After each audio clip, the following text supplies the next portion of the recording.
Going to take it every time. One of the most skilled offensive players in the country, and he'll recognize a mismatch all day. Stevens trying to keep up, but the freshman just couldn't, as Marr shows his shooting prowess with a nice shot away from the stick side of John Levine. Team-leading 9th goal of the season, make it 18 straight with at least one goal for the senior from Clifton Park, New York, right outside Albany, where his father, Scott's the longtime head coach. Scott Marr, we know what he's done at Albany in recent years. Tremendous teams. His uncle Dave, also a tremendous player at Hopkins. Matchup to watch today on the Face-Off X. This time a ground ball by Andrew Song, the sophomore for the Princeton Tigers, and the Tigers go on the attack for the first time. Princeton, second in the nation in scoring 2 years ago, third in Division I last year. Coming into this game today, the Tigers, 17 goals per game. They hung 23 on Monmouth before falling in overtime last week against Virginia. Yeah, and Princeton's got to read these matchups, try to see how Hopkins comes out. Charlie Durbin, we spotlighted him a few minutes ago in the pregame. 4 goals last week, matching his career high, a player who missed all of last season with a knee injury. Chris Brown, the freshman, cycles it out to the midfield. 2 true freshmen starting in the midfield, Bo Pedersen, Alex Vardaro. Vardaro, number 19, Pedersen, number 23 for the Tigers. A lot of depth in the midfield. The Tigers have 10 players in this freshman class. 6 of them are midfielders. We've seen 5 of them so far. Cordray behind the cage, trying to take advantage of a short stick matchup for himself. Up top, Chris Brown, the lefty sophomore with the early equalizer, and it's 1-1. Talked about Marr's goal-scoring streak. That's 16 in a row with at least one tally for Chris Brown every game of his career. Chris Brown taking it back to basics. That's how you learn to shoot overhand. How about that? Launches it. Fairfield Prep product taking advantage of that big 6'2" frame, and we are knotted at 1, just over 2 minutes deep into this contest. Last 3 meetings decided by an average of 9 goals. The home team has won each of those 3. Last year it was 16-9. Hopkins victorious down in Baltimore. Yeah, and Cody, going into those matchups, you looked at it on paper, and that just was not the tail of the tape, but the scoreboard obviously dictated otherwise after the end of the game. Early goal by Marr, and then the equalizer by Brown. Philip Thompson with a clean face-off win, but then his stick checked out of his hand. Bond ends up with it between 4 black and blue jerseys. Up to Stevens. Here's the dynamic freshman out of Culver to Cordray. His shot deflected over the top of the cage by Caldwell. And with Bond in a little bit of trouble back there, the last thing you thought was that it might be a fast break for the Tigers. Quick restart, obviously. Keep an eye on 22, camped out at X for the Tigers, Michael Sowers. Just a shade under 6 points per game in his career. Nobody who's played college lacrosse. So there's an early save, and then the putback by the Tigers is in. There's number 22, Michael Sowers. Give him his first goal of the day. 10 points in 2 previous career games against Hopkins, and it's a 2-1 Tigers advantage. A lot of teams try to shut down Michael Sowers in settled offensive situations, but it's really tough to keep tabs on him on rebounds. You see here Durbin with a well-aimed shot off stick, but Sowers there to pick it up and finish. Michael Sowers, 5.9 points per game in his career. Nobody who's played Division I lacrosse in the last 37 years has put up numbers like that. Tremendous statistic. He is so high up in the record books here at Princeton, and he was there after just 2 years. Interesting to see how they defend Michael Sowers, or try to. Very familiar with 2 of the starting poles for Johns Hopkins. Face-off win by Jack Henry Vara. First crack at it for number 47. Jack Rapine, his high school teammate right down the road in Ambler, Pennsylvania, at Upper Dublin, and Patrick Foley, teammates with Michael Sowers a couple of summers ago at the U19 World Championships in British Columbia. Yeah, and thus far that's been the matchup. Foley has been shadowing Michael Sowers. Both of them earned all world honors at those games, helping the team to the gold medal. Charlie Durbin initiating for the Tigers from between the stripes. Here's another one of those freshman midfielders, Kuznarek, who bounces off his defender. Short stick matchup against the junior Danny Jones. Their top short stick defensive midfielder out of Baldwin, New York, wearing number 23. Connor McCarthy tries to go offhand. He'll spin back. And right now, Foley behind the cage trying to shut off Michael Sowers and not make him an option for a feed. Sowers was just free. McCarthy draws the slide, getting lashed at by the pole. Shot clock creeping down to 10. 80-second shot clock. Shot fired high, not on cage, so the shot clock doesn't reset. 80-second shot clock. That includes 20 seconds to clear, and now Sowers to restart. And the best opportunity to get Sowers the ball if they're going to shut him off is off these quick restarts. Sowers one-on-one with Foley. Centering pass. Durbin ducks off hand, rolls it. Hit a defender. Flag flies. That's likely a shot clock violation. Was not on cage. It'll go out of bounds. It'll be Hopkins' ball either way. There's a flag down on the field, though.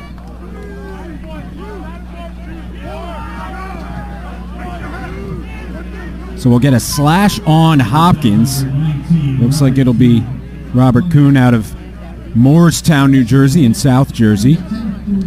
Shot clock was down to single digits. It wouldn't have reset because the shot was blocked. Never made it to the cage of Darby, but that slash call bailing the Tigers out. They'll get a fresh shot clock, and they'll go back on the attack with a 2-1 lead. And again, Sowers on the restart. Princeton with their best 6 offensive threats on the field for this opportunity. Princeton last year led the Ivy League in man-up scoring, top 10 in Division I. This year it's been a little bit of a struggle. 2 for 9 with the extra man. Shot rings in from Chris Brown. Give him his second of the day, and it's an early 3-1 Princeton advantage. Great shot by Chris Brown to get another tally early in this game, just 20 seconds into the man-up opportunity. And Chris Brown's just doing a nice job of realizing when he has space. Those time and room shots is really where he's at his best, and so far he's cashed in on both of those opportunities. Nice job by that man-up team. Second of the day, 8th of the season by the sophomore from Fairfield, Connecticut. Last year as a freshman, 38 points, the 4th most in program history by a freshman. Michael Sowers, Kevin Lowe, Ryan Boyle, and then Chris Brown on that list. Not bad company. Very good company in the record books. The freshman Naruski, who has a brother on the team, wins the face-off. That's Matt Naruski, wearing number 39 from Rentham, Massachusetts.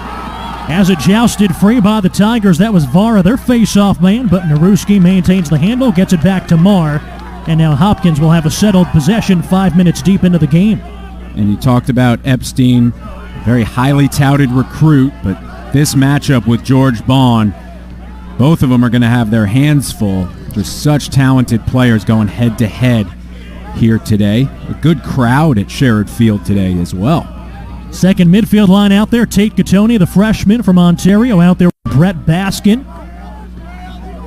Cole Williams, mismatch with that big 6'5", 210-pound frame, and he has a pole. Medgalchi out to Baskin. They'll swing it behind the cage, looking for Epstein.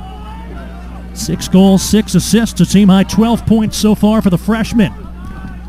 Epstein against Bond. We saw what he did to Jeff Teat on the final day of the regular season against Cornell, and now a flag goes down against the Tigers. Shot deflected harmlessly into the cross of Levine, but Hopkins will go man up. Yeah, this one might be a cross-check. His hands might have been too far apart on the stick, and he was right on the back. So Pat March, the Tigers' offensive coordinator. Yeah, Pat March coming down from the University of Vermont and done a great job in really picking up the tempo with this Princeton offense. They play fast, and it's one of the reasons really why the shot clock, not affecting him so much on the shooting end of the shot clock, but perhaps affecting Princeton more on the clearing end, those first 20 seconds. Hopkins on the man up this year, 31%. Middle of the pack in Division I early on, small sample size. 4 for 13 on the season, 2 of 7 last week at North Carolina. Here's Marr trying to go low to high, and he rockets that one off the shot clock. About 2 inches from being perfect by number 13. Can't really read too much into that game at North Carolina last week. No, it's really tough to play your game under those conditions. I mean, to say it was muddy was an understatement. You really just got to go watch the tape. Shot deflected high out of the stick of Epstein, backed up by Gattoni. Nice long sustained possession here for Hopkins. If that last name sounds familiar, Tate Catone's older brother was an All-American at Hopkins. That's Holden, 2015 graduate. Kyle Marr with time and space. 3-2 the score. How about that one from Marr, his second of the day. And again, it's the accuracy. The sharpshooter, number 13, Kyle Marr, does a great job of reading the goaltender, finding a spot in the goal, and hitting it with precision. Levine's a left-handed goalie, so that top left corner from that angle would be off stick high. Very tough save for number 30, and he's unable to make it there. Already 2-man-up tallies. Chris Brown took advantage of the first man-up opportunity for Princeton, and then Kyle Marr with an extra man goal there to make it a one-goal contest. 3-2 creeping up on the midway point here of the first quarter. Overcast skies, hoping the rain and snow out of the forecast for now. We did have some precipitation overnight. Slick go of it early on this morning. They did a nice job getting the snow and ice off the field. Naruski with another clean face-off win, and he'll carry in. Medgalchi one-on-one against Williams, and that's what we expect from the Tigers, one-on-one matchups. Yeah, Cole Williams, a very tough matchup. Really rangy and creative. You saw that on the last possession from number 14. We'll see how he plays into the fold today, being covered by Medgalchi, number 27. Connor DeSimone, the sophomore from St. James, New York, up top. Marr thought about it and then got closed off on by Terry. Short stick matchup now for DeSimone. Back to Marr. Quick stick in the middle. Kincannon. Shot saved by Levine. Friendly carom to Epstein. Turning the corner off the mark. Good hustle by Marr to keep it for the Blue Jays. Nice job by Levine. That's tough even to get your eyes on a quick stick like that. But he's able to position himself well and make the save. Second early save so far for the junior out of the nearby Hun School. John Levine played his first season up at Ridgewood High School in Bergen County and then transferred down here. One of the primary backups to Tyler Blaisdell, his first 2 seasons at Princeton. And a moving pick there. Interference, and Princeton will take over. 3-2 Princeton, 2 goals by Chris Brown, 1 by Michael Sowers. Most recent goal for the Orange and Black was a man-up tally. A lot of freshmen rotating through that midfield for Matt Madelon's squad. Bo Pedersen here, the freshman from Park City, Utah. And now Charlie Durbin, the elder statesman, the senior. Good slide there by Hopkins. Good communication on the defensive end. And you saw in that last possession, he didn't get the ball, but Sowers was able to sneak behind Foley, who took his eyes off number 22 for just a second. Keep an eye on that, because if Foley's going to play him that close, Sowers is going to need to be shifty and quick and creative to get open. Vardaro across the back of the defense. Pedersen with contact, lets it fly right to Cordray on the misfired shot. Haven't talked about number 12 for the Tigers, Emmett Cordray. Shot rings high, foot race for it, Hopkins wins it. Great hustle that time. Robert Kuhn, the first man to it. Yeah, not only is it a good matchup on the field between Foley and Sowers, but apparently we're going to see some races to the end line between those two as well. Emmett Cordray got his first career start with Philip Robertson out with an injury in the opener 2 weeks ago at Monmouth. 6 goals, 2 assists, and then also a 3-point day last week against Virginia.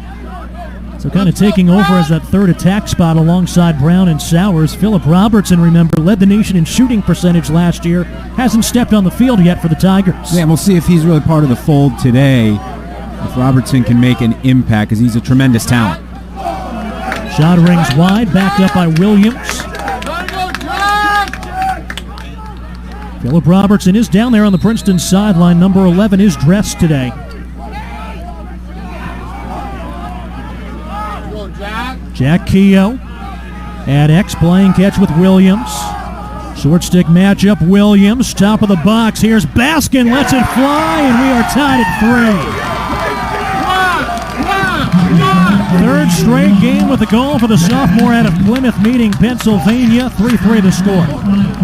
Great vision by Cole Williams, who had a couple assists to spark the comeback against UNC. And a beautiful shot to finish the deal. 3-3 with 5:36 to go in the first quarter. It's times like these when you've got to stay centered. The 2018 Nissan Rogue.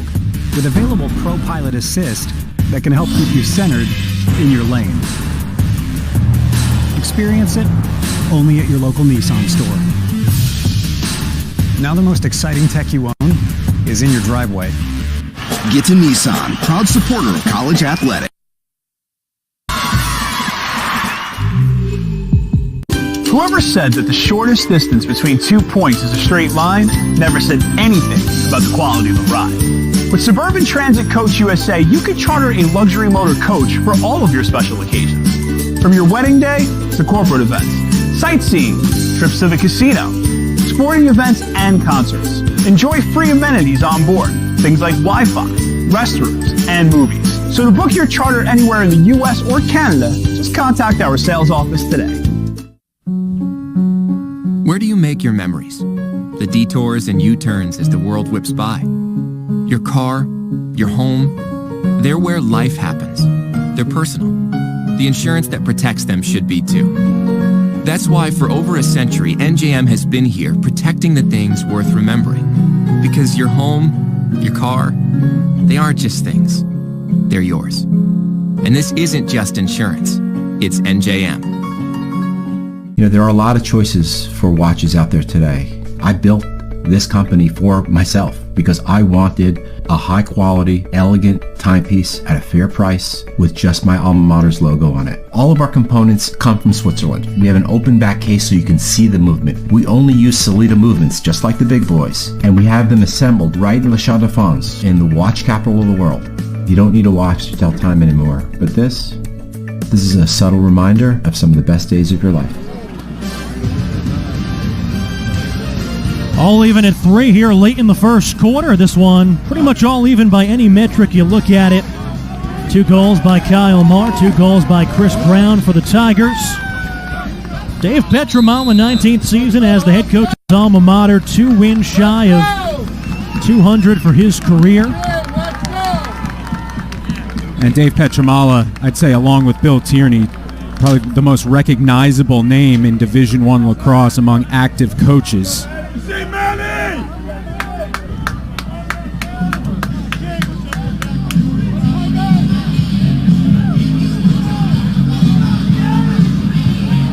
Face-offs even at 3 apiece. Shots slightly favoring Princeton 10-9. Each team scoring on their own man-up opportunity today. Princeton has rotated face-off men. It's been Philip Thompson and Jack Henry Vara. Matt Naruski has taken each one for Johns Hopkins.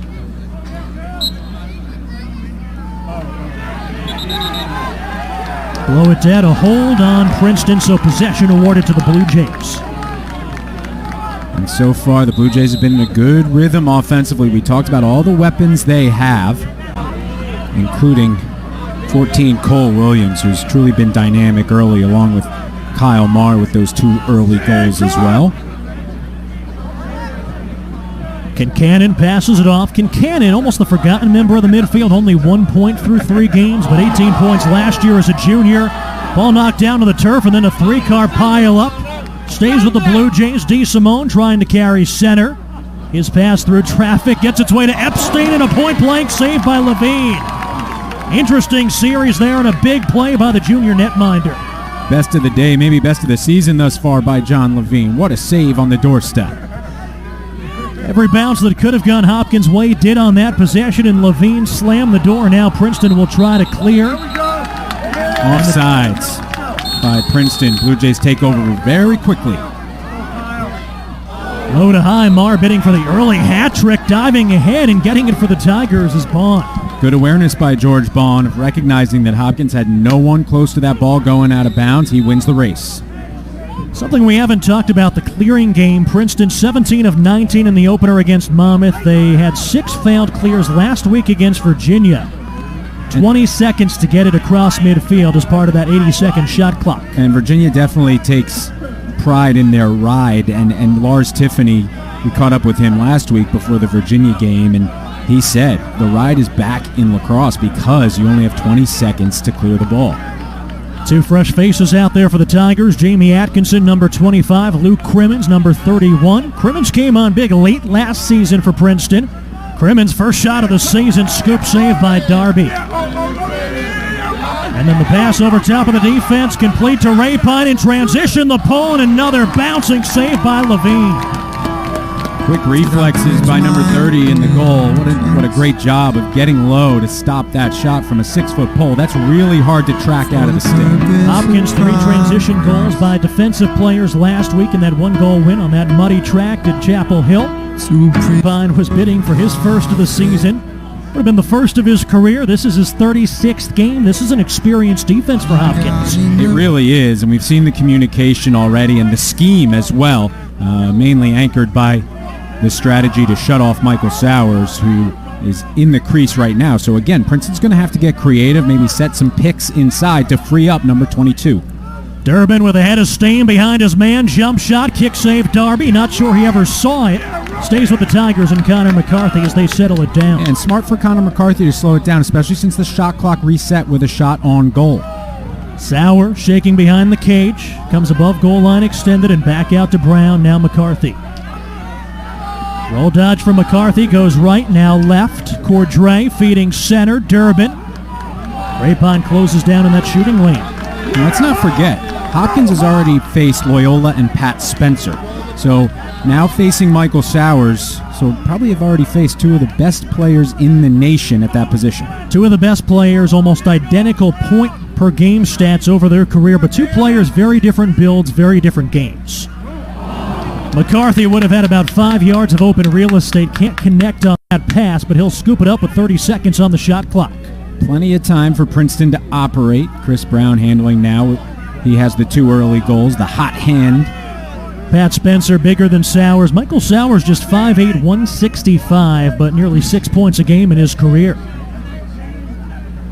Top of the defense, shot clock creeping down towards 10. Kuzniak lets it fly, backed up by Sowers, 9 on the shot clock.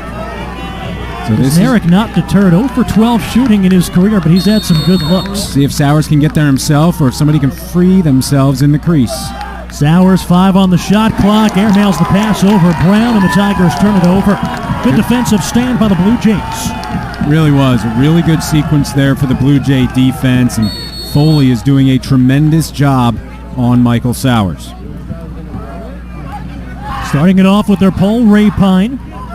There you can see that ride. Michael Sowers in the opener against Monmouth. The most impressive thing for Matt Madelon, 3 caused turnovers, and he has his first today. Forces it onto the turf and scoops it up. And Hopkins looks a little confused. Can Michael Sowers take advantage? It looked like there was a little indecision there, but Foley was waiting for him, number 8. That's a great play by number 8, Foley. It really is.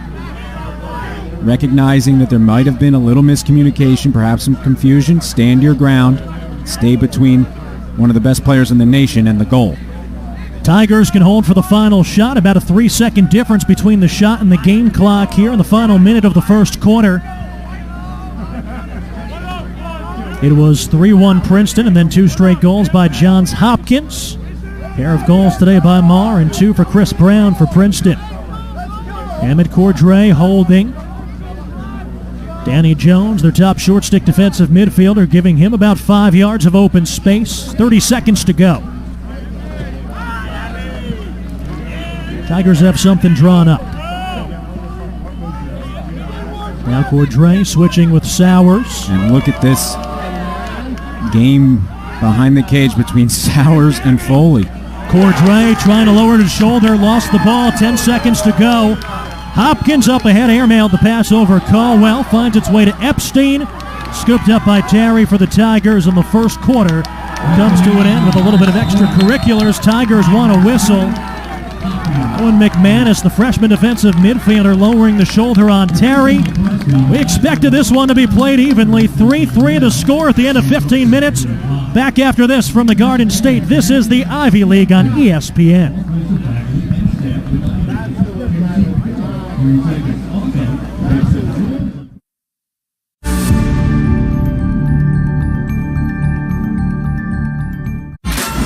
An NBA doubleheader Friday on ESPN. Call it what you will. The tee shot, the first strike, the big draw, or the high fade. Here, it's more.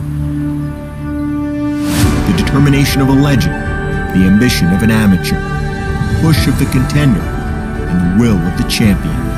It's the lane they all share to the place they all seek.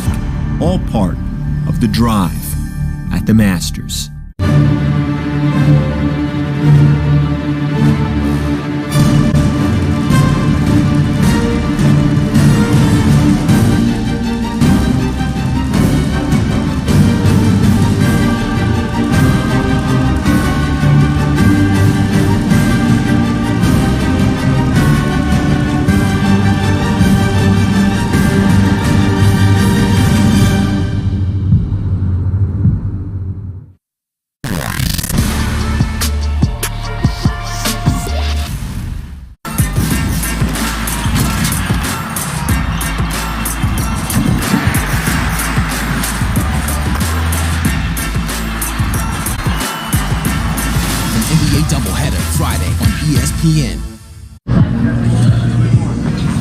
I wanted to play football since I was like 3 years old. My family has been like everything to me. I'm out there playing for my son. I use him as my motivation. Combine is make or break for me. I always love the game. I want to do this forever.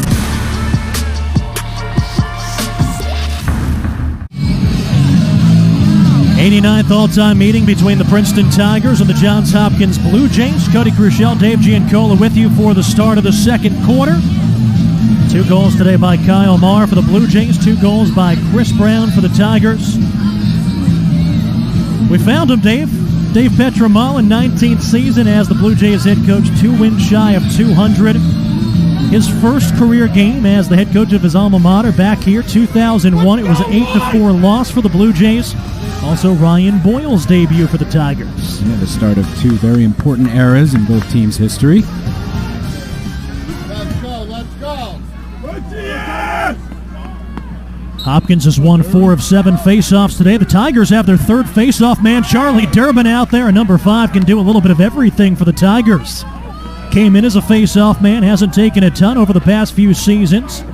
Saw him line up there a little bit last week against Virginia, and he wins his first opportunity today. Yeah, Durbin's got a motor. We talked about him missing last year and then having a huge game last week against Virginia, although the Tigers dropped that decision in overtime when Ian Laviano snuck one past John Levine.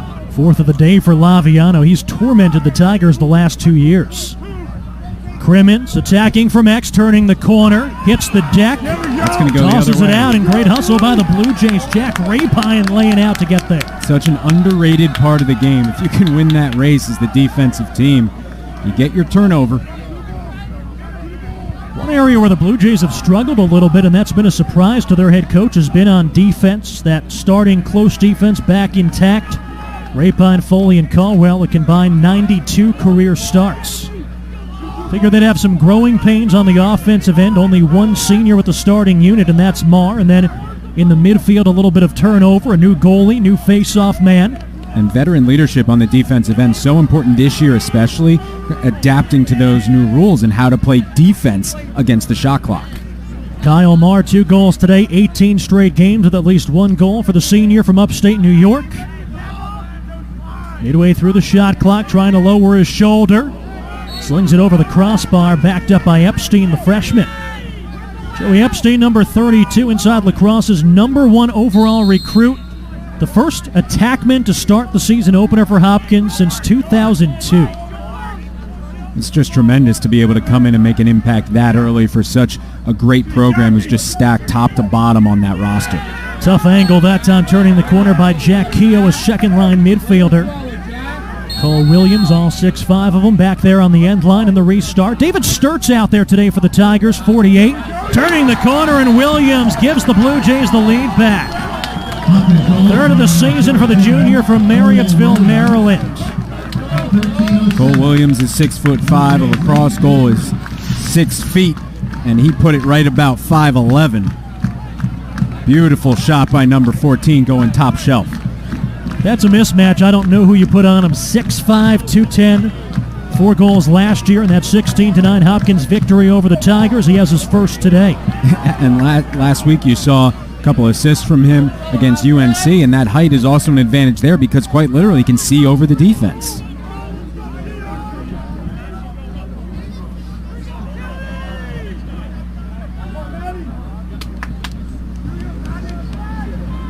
Blue Jays were up 1-0, and then the Tigers scored 3 straight. Now a 4-3 Hopkins advantage, and Princeton goes back to Philip Thompson. Matt Naruski pushes it ahead, wins it, and is off to the races.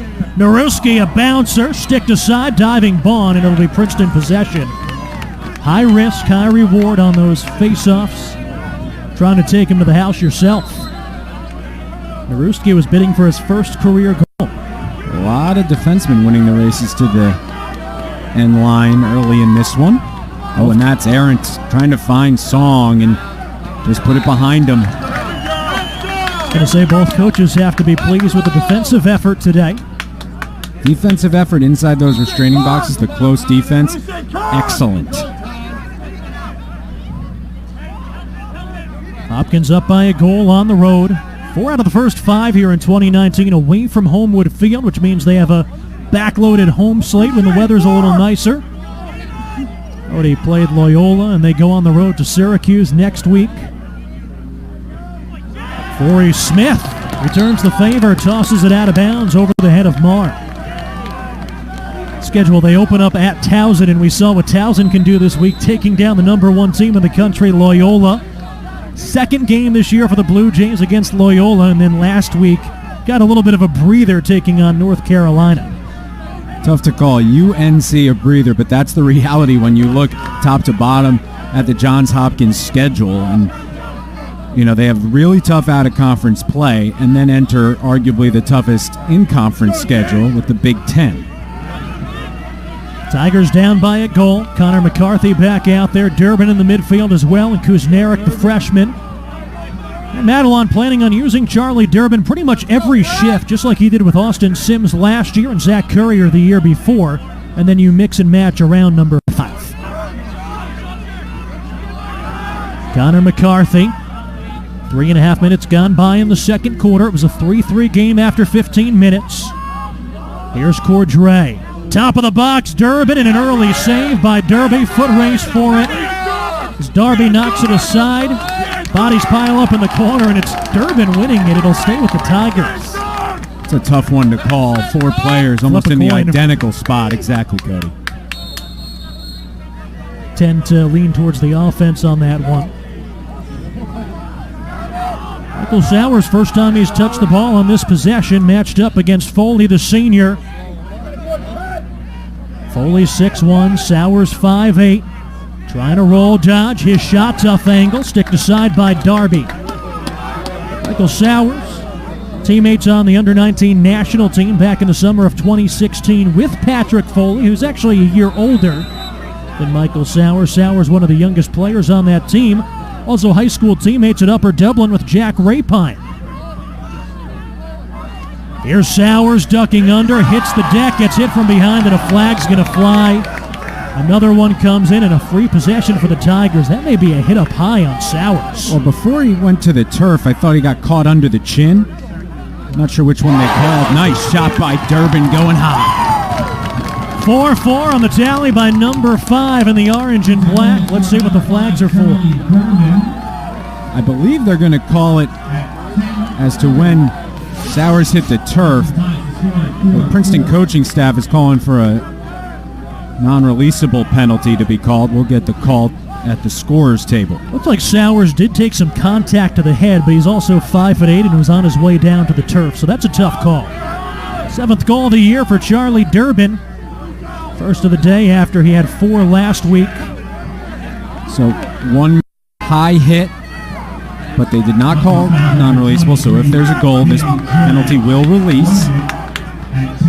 It's on number 6, Mark Peon, a defensive midfielder. Actually, no, it's on Danny Jones, number 23. The Tigers will go man up. Each team has scored on its lone man up opportunity today. Princeton last year, the top man up unit in the Ivy League. Hopkins this year, man down defense has been pretty good coming into the day. Timeout taken. And we'll take it as well in a 4-4 game here in the second quarter. located just minutes from Princeton. All right, come to the lacrosse stadium, standing up on top. A large conference center. 2 goals by Chris Brown, 2 goals by Kyle Marr. Charlie Durbin with the equalizer, and the Tigers will be man up when we get back to Sherrod Field. Conference center. We're looking to book your stay or event. It sounds like a sports car. Feels like a sports car. Drives like a sports car. And as made evident by the crest, it is a sports car. The Porsche Macan. For those who believe every car should be a sports car.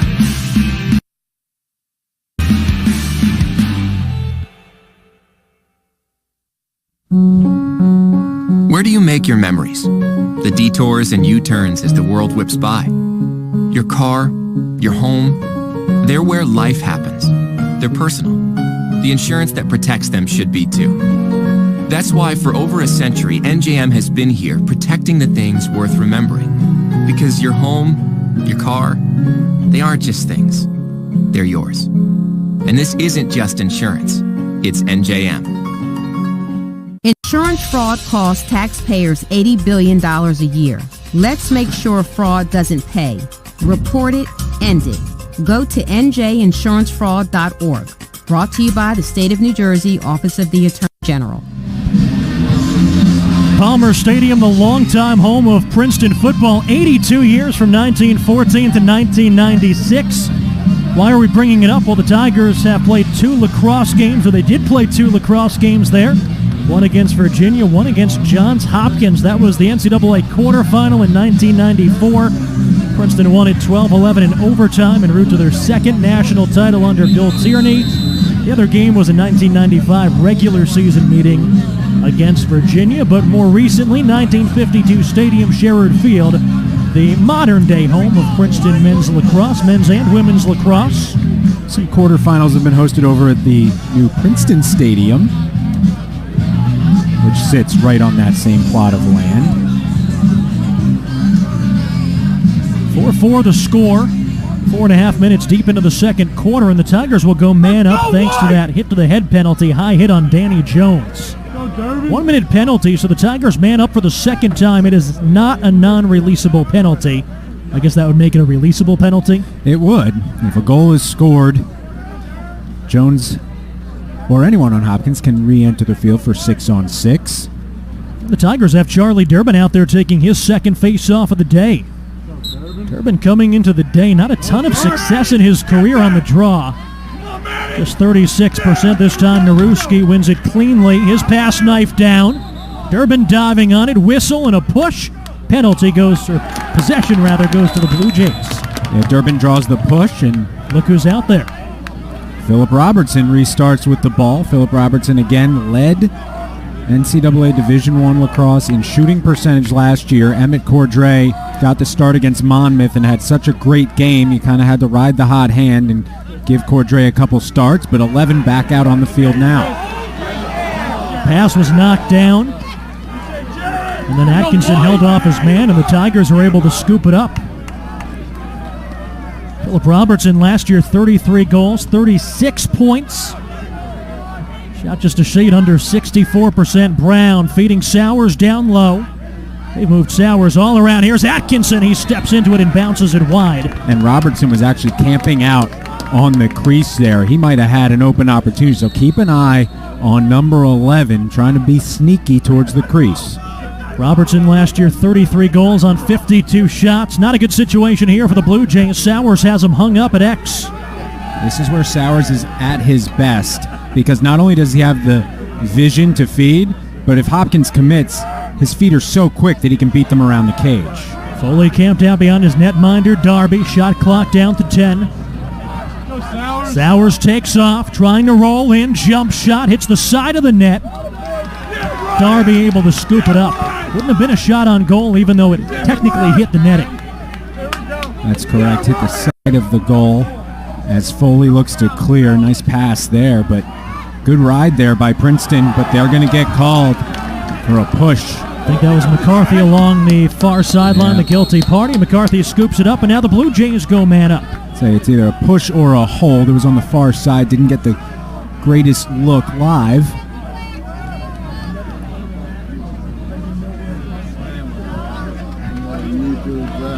It's going to be a push. 32nd man-up opportunity coming up for the Blue Jays. So they'll get their best 6 out there against Princeton's best 5 defenders.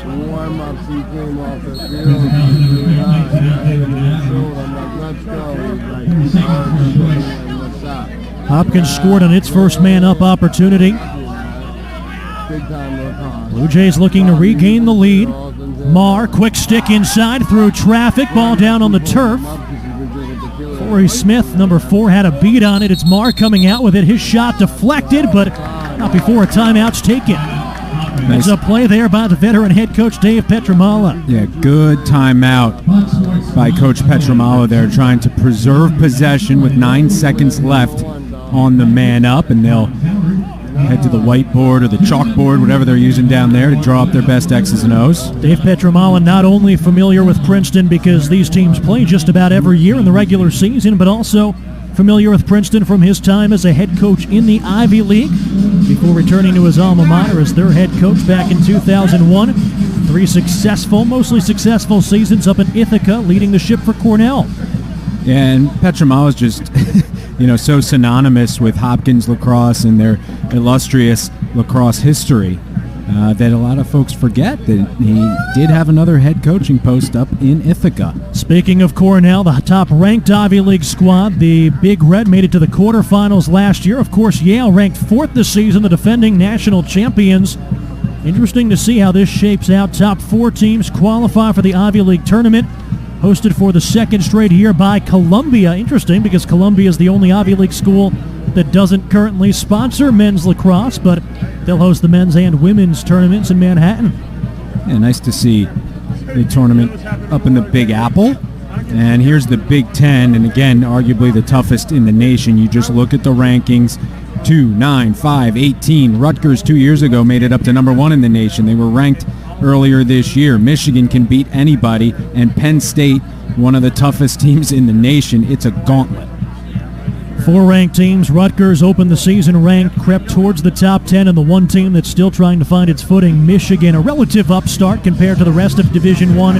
Get the feeling that's not going to take a terribly long time given the resources they have everywhere else. Yeah, and their head coach, John Paul, who is now going to be a head coach in the Premier Lacrosse League. He did a great job of transitioning them from club lacrosse to the Division I level and really got them on a nice trajectory.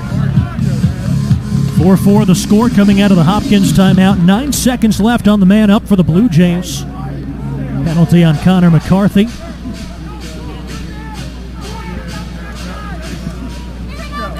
Kyle Marr has the ball on the restart. Top of your screen, defended by Armin Medgalchi. Swinging it down below goal line extended. DeSimone not going to try to force anything. Still 50 seconds on the shot clock. Strip Walker joining the fray, and we're back to 6-on-6.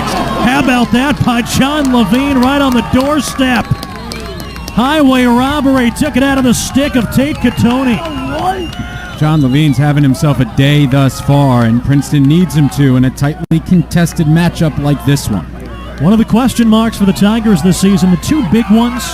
Who's going to take face-offs? What kind of goaltending are you going to get? This is the first season Matt Madelon sent anybody out there besides Tyler Blaisdell, who was a 4-year starter, and John Levine, 2 huge saves. He's made 4 today. He's fired up in net. Yeah, 2 of the biggest variables in the game, face-offs and goaltending. Face-offs, you can get kind of creative, force a ground ball as a shot rings off the post and goes out of bounds. It'll be Cordray who chased it.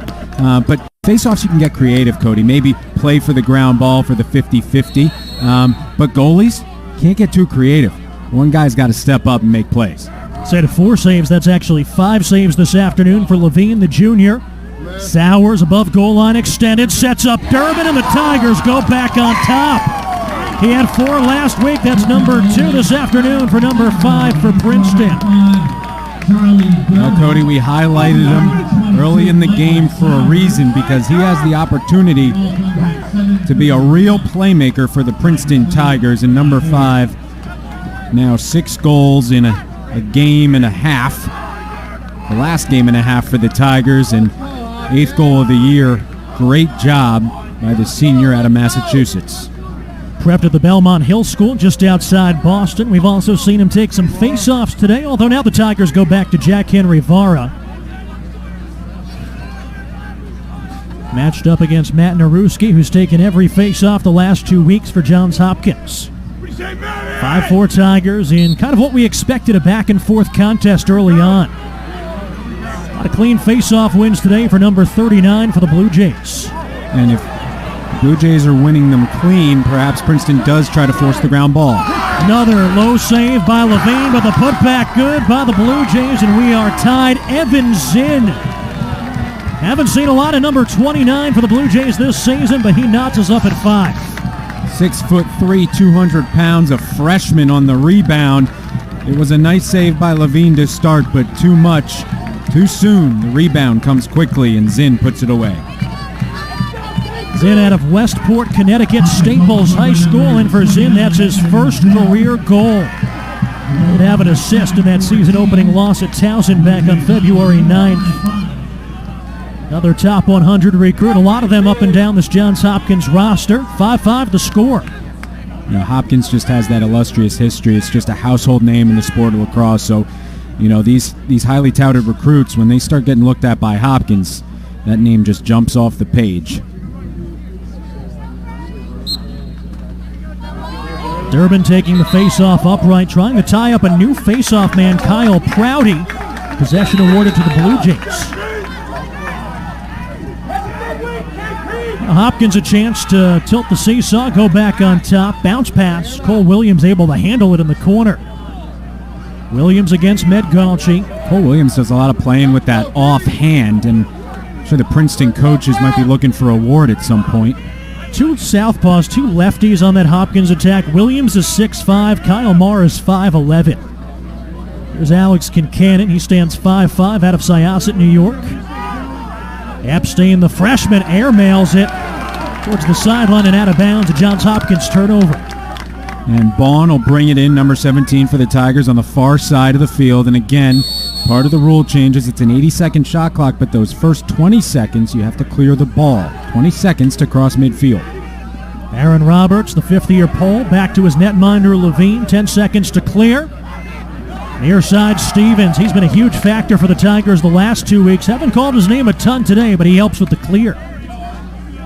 At a Culver Academy, just tremendous on ground balls. Stepped in as a freshman and kind of made an impact on one of those things that it does make the stat sheet, doesn't necessarily make the highlight reel. Ground balls. Second midfield line, Cribbins, number 31, loses possession. Knocked away by Jones, the defensive midfielder. Danny Jones with a caused turnover. He had 14 of them last year. That was a Hopkins record for non-long sticks. Really the junior leader of this defensive midfield. In transition, Kuhn lets it fly with the pole, backed up by Bond. Saw that on the face-off earlier. We saw it on another transition opportunity.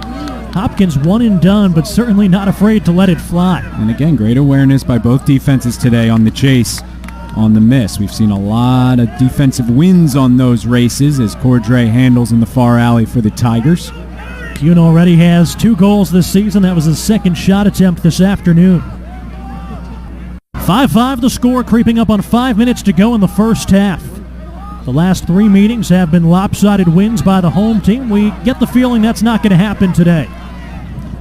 5-5, it's been played within 2 goals the entire way. Chris Brown, down below goal line extended, now carries it up top, out to Kuzniak, the freshman midfielder, back to Brown. Left-hander against Rapine, goes offhand across the defense, shot, save, scooped up by Darby. We've seen some tremendous saves by these goalies. Yeah, both goaltenders showed up today at Class of 52 Stadium, making an impact, keeping this one tight, 5-5. Looking for Darby to settle in coming into the day, saving just 42% of shots, bottom 10 in Division I lacrosse, but he's a sophomore, a big guy out of Texas, actually not that big, 5'9", 175. Taking over for Brock Turnbaugh, who was a 2-year starter between the pipes. Alex Kincannon, dodging from the middle, going left side, shot off the mark. Levine may have gotten a stick on it, and Williams is there to back it up. Smooth stick there by Kincannon. Nice release on the run. Not sure why the shot clock reset. There's a shot that whistles wide, out of bounds, backed up by Hopkins. This time the shot clock will not reset. Yeah, Kincannon's shot clearly wide, and the shot clock should only be reset with shots on goal. They slide on Kincannon. Now Medgalchi picks him up. Leads a short stick match up top of the box for Forey Smith.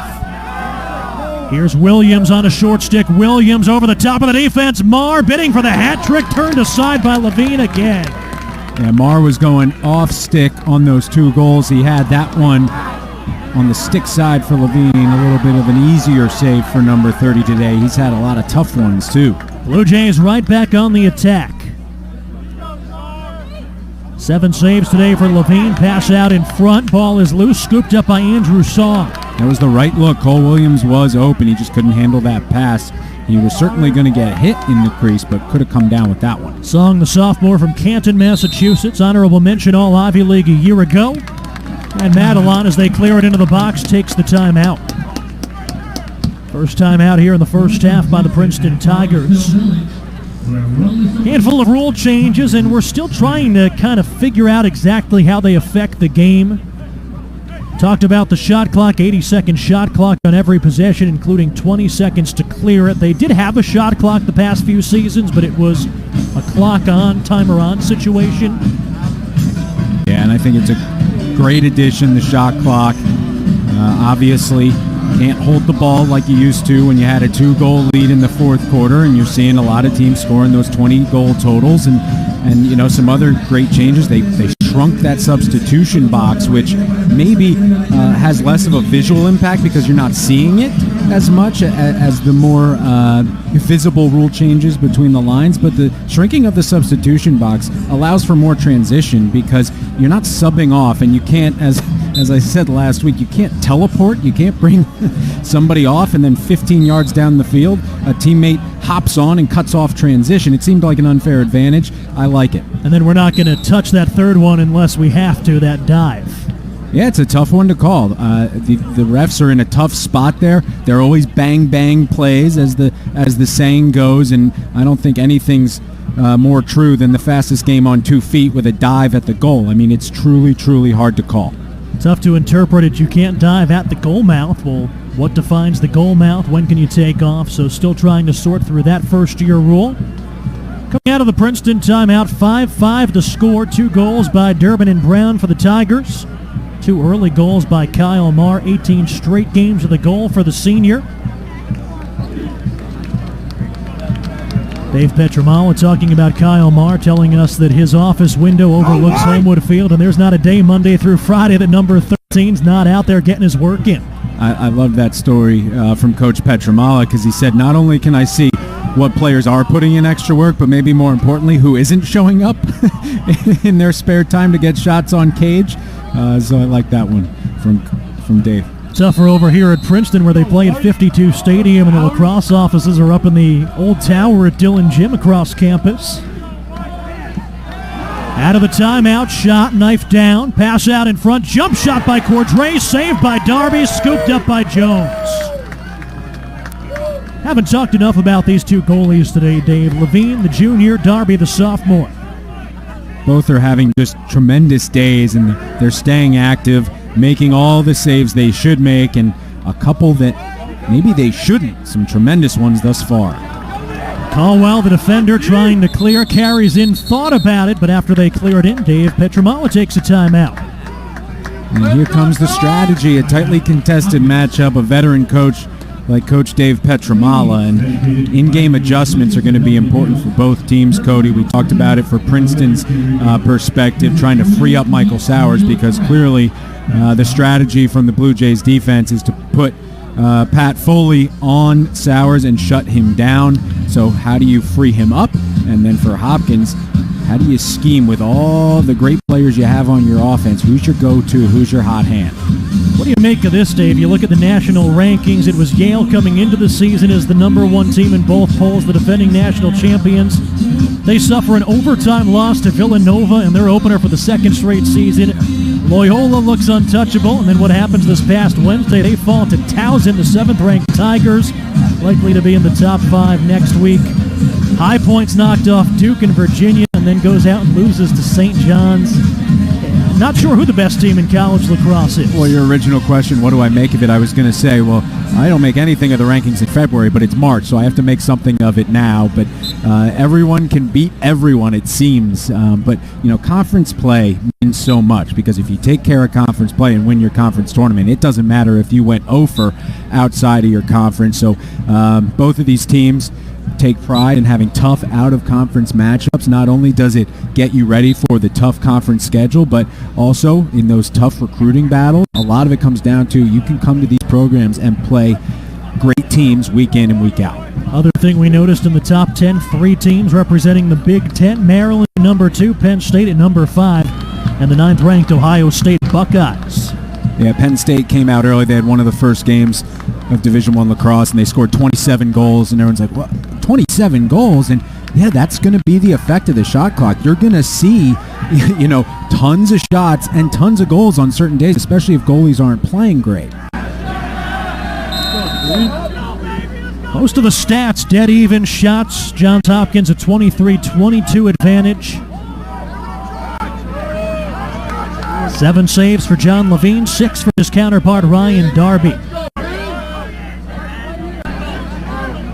Coming up on 2 minutes to go in the first half, 5-all between the Princeton Tigers and the 18th-ranked Johns Hopkins Blue Jays.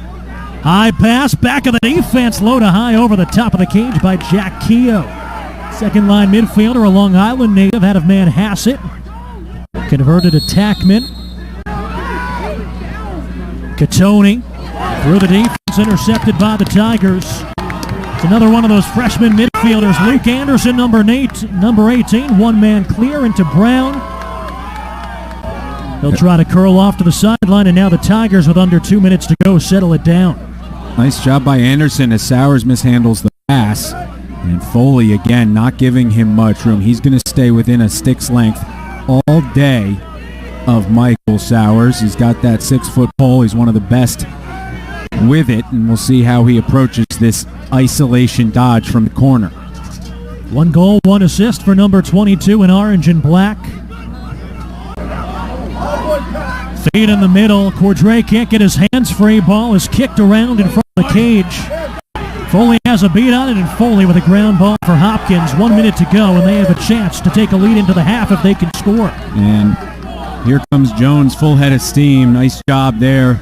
The one-man clear, as they say, and he gets it, I was going to say safely behind the cage, but that's not the case, as Epstein couldn't come down with it, and Ball will restart quickly for the Tigers. Turnovers were even at 7 apiece prior to them throwing that one out of bounds, so now the Tigers a chance.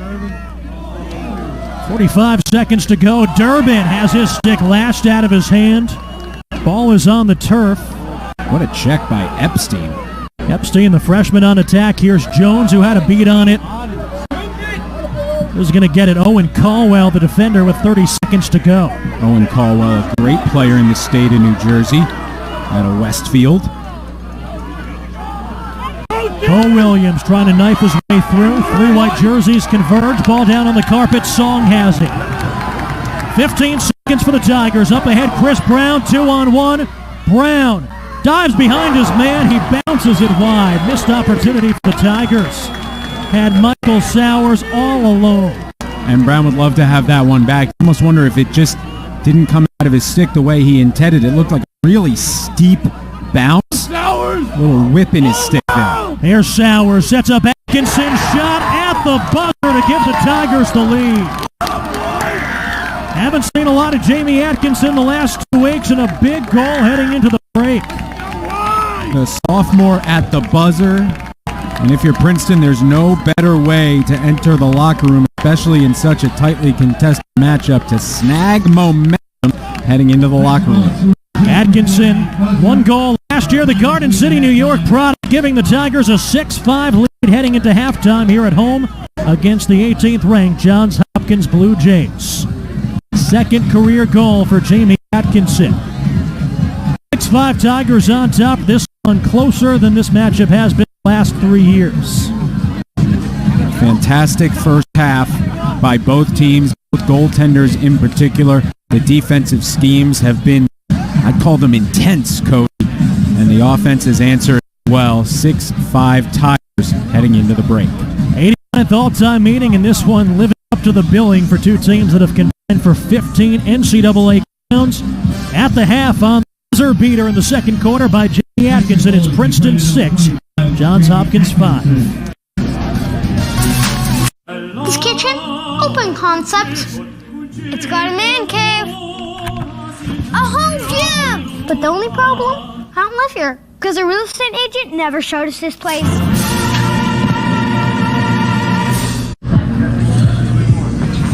I wanted to play football since I was like 3 years old. My family has been like everything to me. I'm out there playing for my son. I use him as my motivation. Combine is make or break for me. I always love the game. I want to do this forever.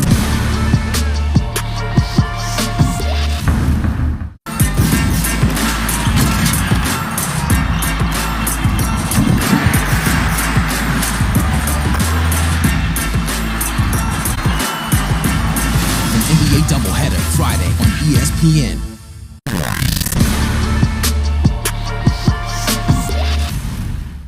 Call it what you will. The tee shot, the first strike. Here, it's more. The push, the grit, the will.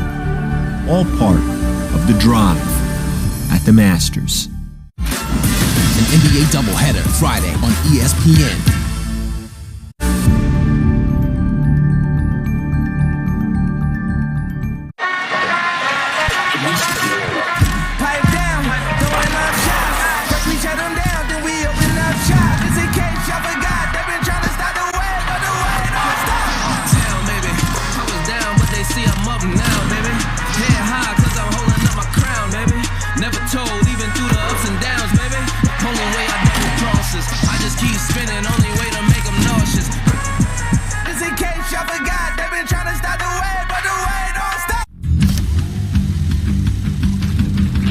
I wanted to play football since I was like 3 years old. Combine is make or break for me. I always love the game. I want to do this forever.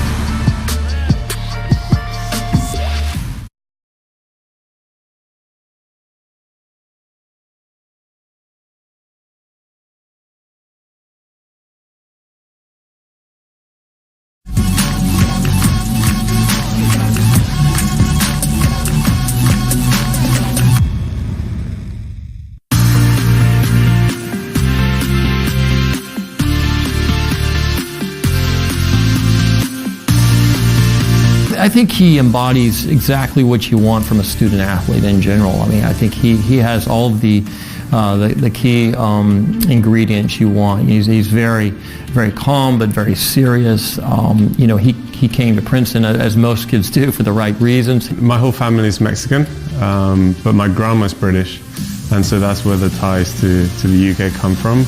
My mum, growing up, she spent a few years in England with her grandmother living there, and so she always wanted me to experience living in the UK whilst growing up. So we went to the UK and we went to Wimbledon because that's where we had family friends. People were asking me, "Oh, why did you come from Mexico to the UK?" And I said, "Well, I want to play tennis," because I didn't even know.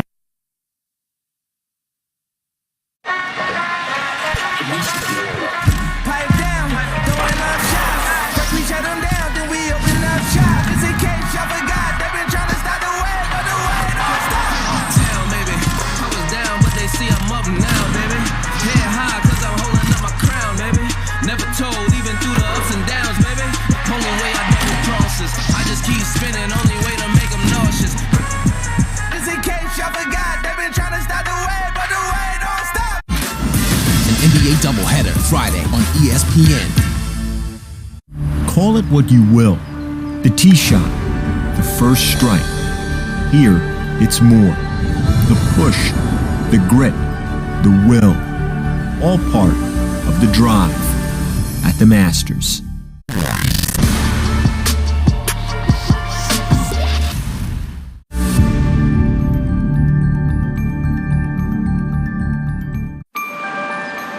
Call it what you will. The tee shot, the first strike, the big draw, or the high fade. Here, it's more. The determination of a legend, the ambition of an amateur, the push of the contender, and the will of the champion. It's the lane they all share to the place they all seek, all part of the drive at the Masters.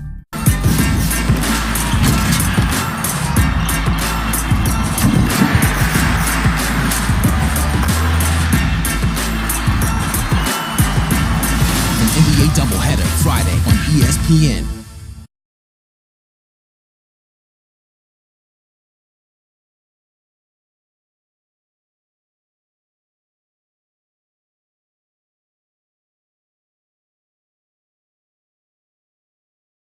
I'm just in awe.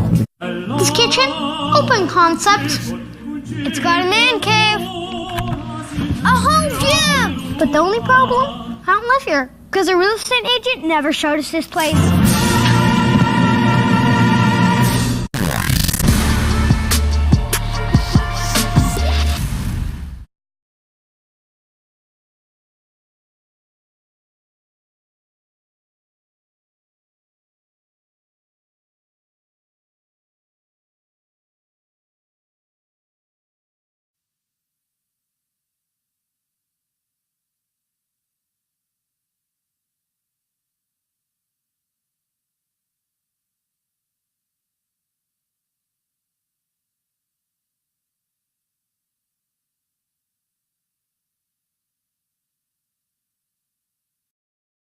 ESPN.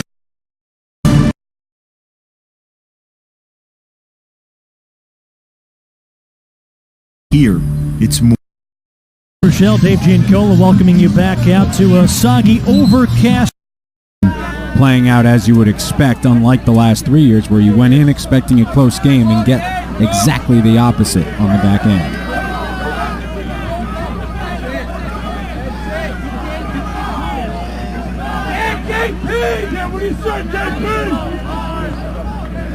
Hopkins with the advantage on face-offs. They won 8 of 12 in the first half, all 8 won by Matt Naruski, the freshman from Massachusetts.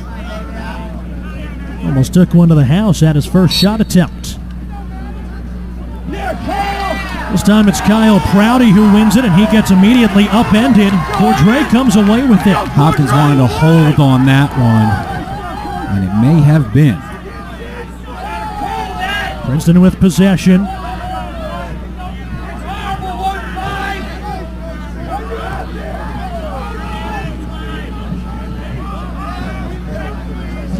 Seeing a heavy dose of those freshman midfielders as Bo Pedersen gets it over to the senior Charlie Durbin. 2 goals in the first half on the heels of 4 last week in an overtime loss at home against Virginia.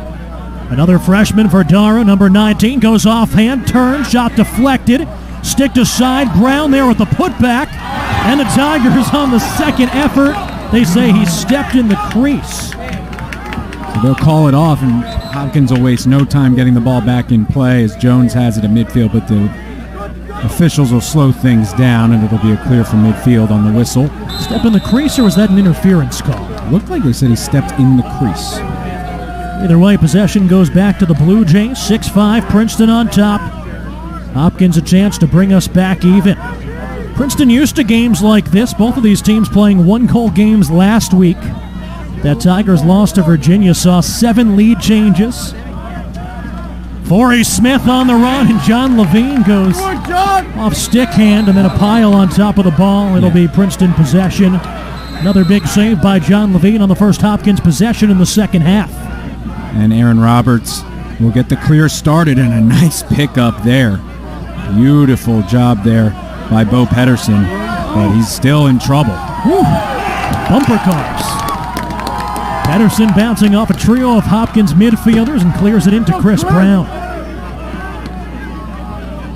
What a day for John Levine, 8 saves. Last week made 10 in that 12-11 overtime loss against the Virginia Cavaliers. Wasn't really tested in the opening win at Monmouth. 5 goals allowed, 8 saves by John Levine, the junior. Here's Durbin, and there's the hat trick. And Princeton is up to 7-5. Charlie Durbin on the run. And that's exactly right. The impressive part is the release on the run. The sidearm finish from number 5 gets the job done. And the more you see of Charlie Durbin, Princeton fans may start thinking back to Kip Orban, who had a lot of these same skills. And the Tigers able to take advantage of that short stick matchup. Durbin was matched up against Tate Catoni.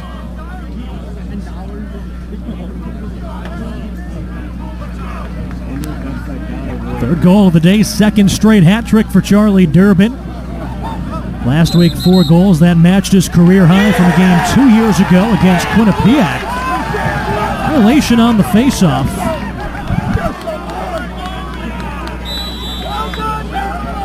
Hopkins quick on the restart. Princeton might have taken too long to get somebody out there, and delay a game would award the ball to the Blue Jays.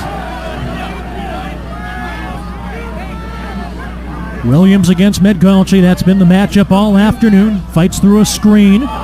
Williams has it knocked away by Medgalchi. Ball down on the turf. Strip Walker, number 41, had a crack at it, still loose. Princeton with a lot of opportunities at this ground ball, just unable to come up with it. And finally, it's George Bond, and he's off to the races. Preseason honorable mention All-American. Second team All-Ivy League last year as a freshman after missing some time early with an injury.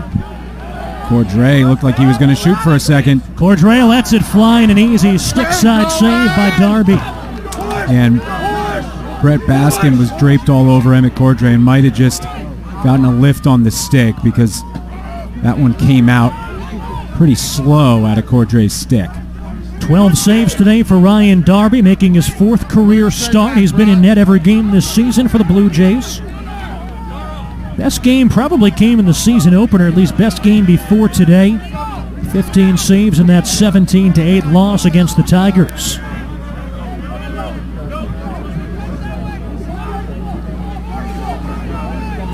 Neither team is led by 3. Princeton had a chance at it, but a save by Darby, getting it right back to the Hopkins attack. Forey Smith against the freshman midfielder for the Tigers, Anderson. Across the back of the cage. Pass out in front. Williams on the feed from Kincannon through traffic, and it's a 1-goal game. Great vision by Kincannon to find Cole Williams. We've talked about it. Standing 6'5" is Williams, so not hard to find, but nice pass inside and a good finish by number 14. 4th goal of the year for the junior out of Maryland. Not sure how you lose a guy that's 6'5", 210, but just took it running downhill with a head of steam, and not a lot John Levine could do that time. Just a well-set-up goal by Kincannon. Yeah, well, he combines that size with good speed, so he's a tough matchup. Jack Henry Vara for the Tigers. Kyle Prouty, who's taken most of the faceoffs recently for the Blue Jays.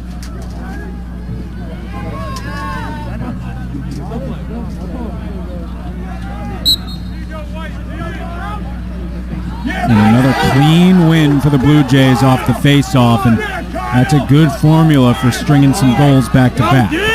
Hunter Moreland graduated last year. He won 57% of the face-off X for the Blue Jays. Prouty was just 33% last year, but he's won a pair today. Second midfield line out there. Keogh feathers it near side for Tate Catoni, the freshman out of Peterborough, Ontario. Brett Baskin joining the fray as well. 2 midfield lines. The second midfield line has actually outscored the top line this season for the Blue Jays through 4 games. Catoni at the top of the box. Hopkins looking for the equalizer. 35 on the shot clock. Catoni back across for Keogh. Now Williams, the attackman, against Bond. Epstein, the freshman's been quiet, but has a step on his man. Walker, fade in the middle and stick to side by Levine.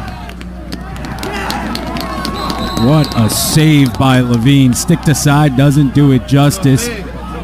His eyes are moving so quick. He's done a great job on these quick sticks of making saves that look almost impossible. I don't know how you turn your head that fast and get a good look at the ball, but sometimes you may not get a good look at the ball, but if you position yourself well in the goal, maybe your body does the work. John Levine in high school spent his freshman season in his hometown at Ridgewood High School and then transferred down to the Hun School right down the road. 2015 as a junior, ranked as high as 4th in the nation, did Hun. John Levine not only a great lacrosse career as Sowers tries to turn the corner, nothing doing, also the valedictorian of his graduating class. When you can combine athletics and academics, you can get pretty far. 9 saves today for John Levine. His counterparts made 12. Obviously, both of these teams come from highly academic institutions. Sowers coughs it up. Jones with another caused turnover. And now Hopkins on the run with numbers if they hurry. Back to Danny Jones, and the junior defensive midfielder joins the fray. Back out between the stripes. Jones curling back to the bench, and they'll get the top midfield line out there down by a goal, creeping up on the midway point of the third quarter. And you saw Marr on that quick stick get denied by Levine, but Aaron Roberts, since those 2 early goals by Marr, has done a pretty good job on covering the Blue Jay captain. We talked about it. His father's the head coach at Albany, so you know he understands this game backwards and forwards. Said he used to be the ball boy growing up at Hopkins.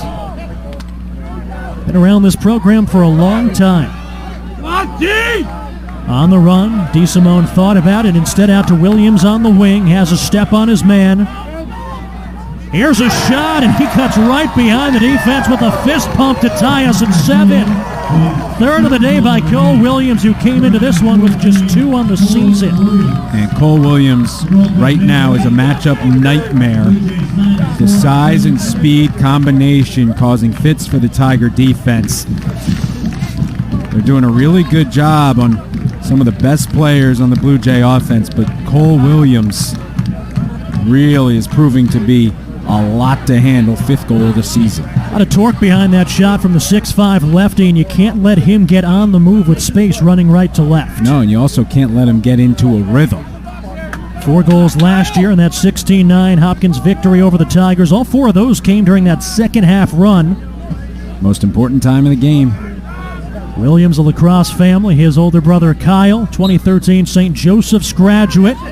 Other brother Chad won a Division III title at Stevenson in 2013, early in his career. Prouty with a face-off win. The Tigers triple him and force the turnover. And then the pass by Stevens over Sowers. Out of bounds, back to the Blue Jays. Hopkins wanted to hold off that, but when the dust settles, they end up with possession. And now they have a 4-on-3. Kuhn in transition, a bouncer and a save by Levine. And again, that's a tough shot to save. Kuhn does a nice job with the stick fake of getting really open highway to the goal, but Levine does a nice job of shutting the door. Third time we've seen that from number 19 in Hopkins blue. 5'11 senior out of Moorestown, New Jersey. Honorable mention All-American a year ago.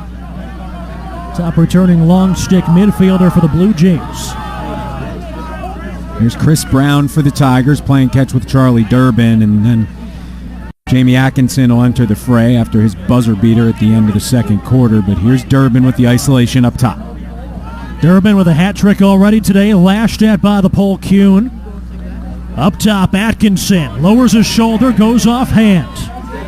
Top of the box has to reset. Great defense by Jones there. Jones still just a junior. Here's Cordray, jump shot. Top shelf to give the Tigers the 8-7 lead. Really almost a no-look shot. Cordray barely got his head around before he released the ball, but that's just having a sense of where the goal is, and that just comes with practice. Great shot by number 12. Emmett Cordray with his first goal of the day, and this was a high degree of difficulty to put the Tigers up 8-7 midway through the third quarter.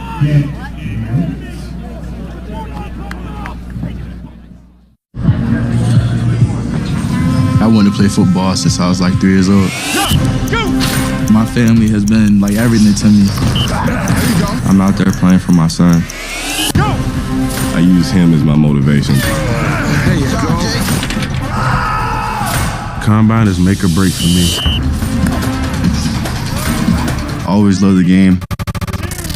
I want to do this forever. Call it what you will. The tee shot, the first strike. Here, it's more. The push, the grit, the will. All part of the drive at the Masters.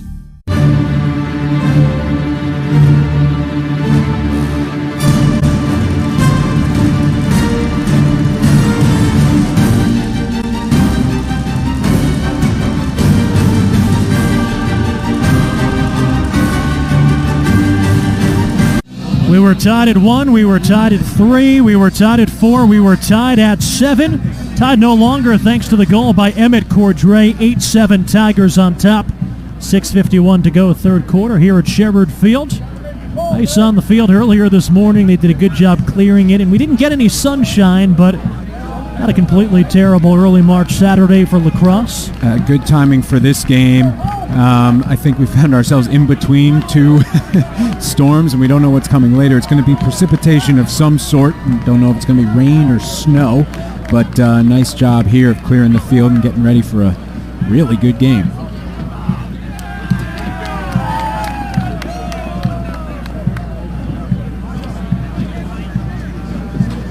That goal by Cordray, his first of the contest. He had 6 in the opener against Monmouth. That 23-7 Tigers win 2 weeks ago. Taking advantage of the playing time with Philip Robertson sidelined with an injury during that opener. And that goal was a pretty one, Cody. Cordray going high to high. Almost a turnaround fadeaway jumper.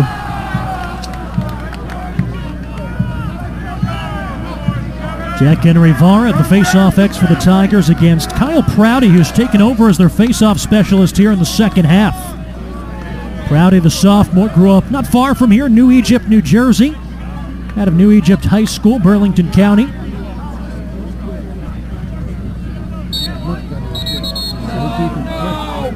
And have a violation. Yep, and it's going to go Princeton's way here.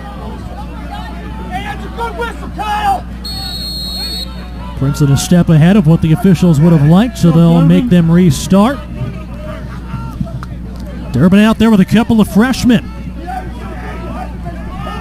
Bo Pedersen, number 23. Alexander Vardaro, number 19. And, thought it was going to Durbin. Instead, they'll like the matchup on the far side. Pedersen bounces it behind the cage. Tigers have Brown down there trying to turn the corner. Brown against Rapine, number 44. Now Durbin.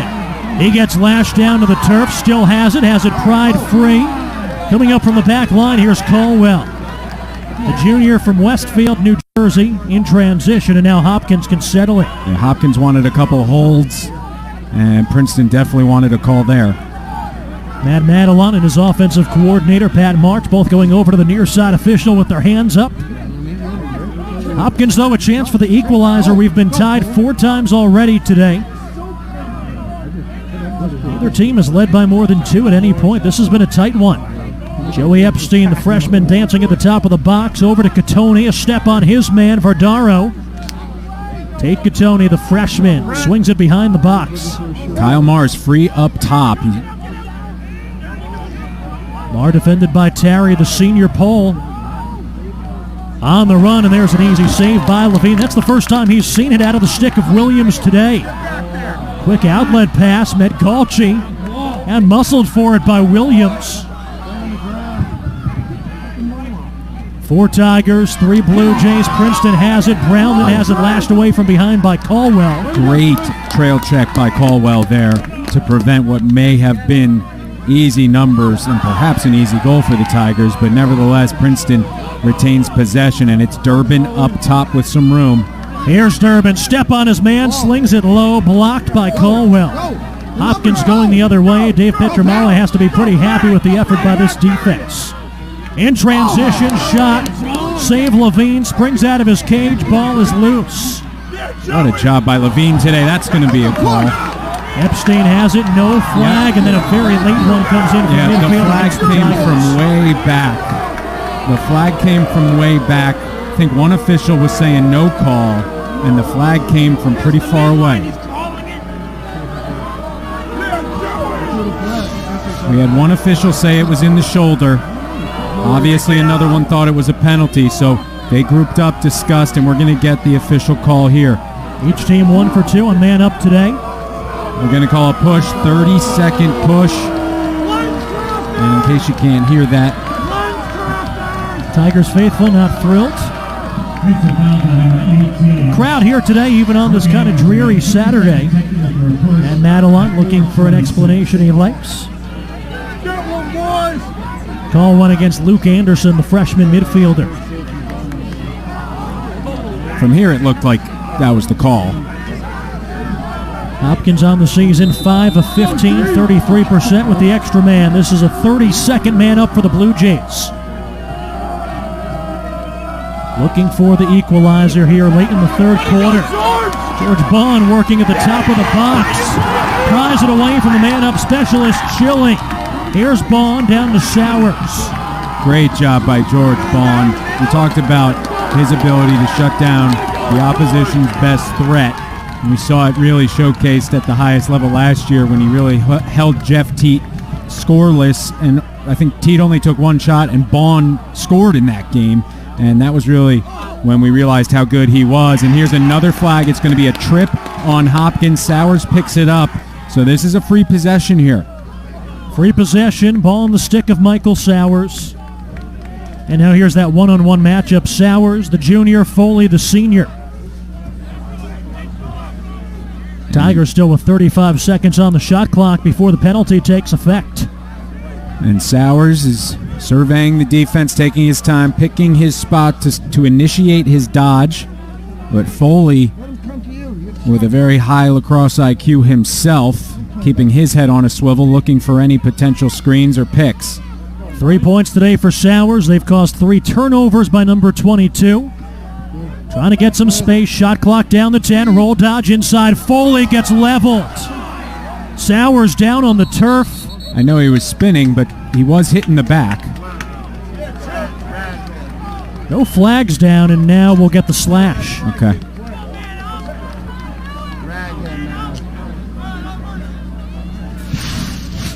Take another look at it. That's what they were doing to Michael Sowers. So that was what just happened. I don't think that was the call. That wasn't the slash. That was what looked like a push but was not called.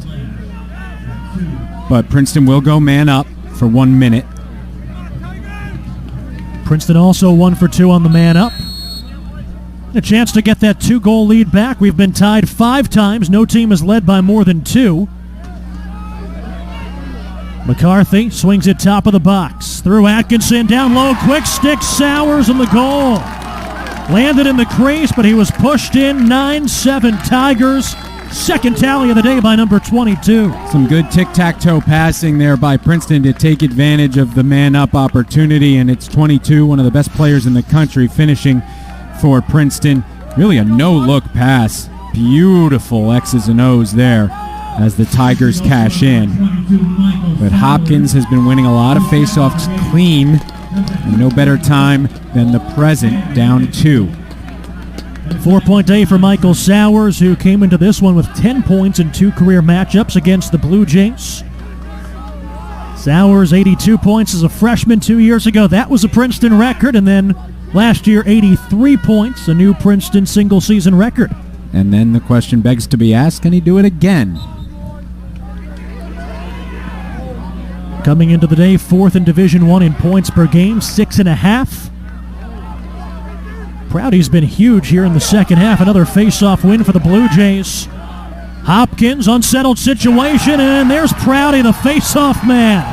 Off the win, kicked it back, and then was off to the races. It's a 1-goal game. Full head of steam for number 25, and he's able to cash in the face-off man here in the second half, making an impact on the scoreboard as well, not just the stat sheet.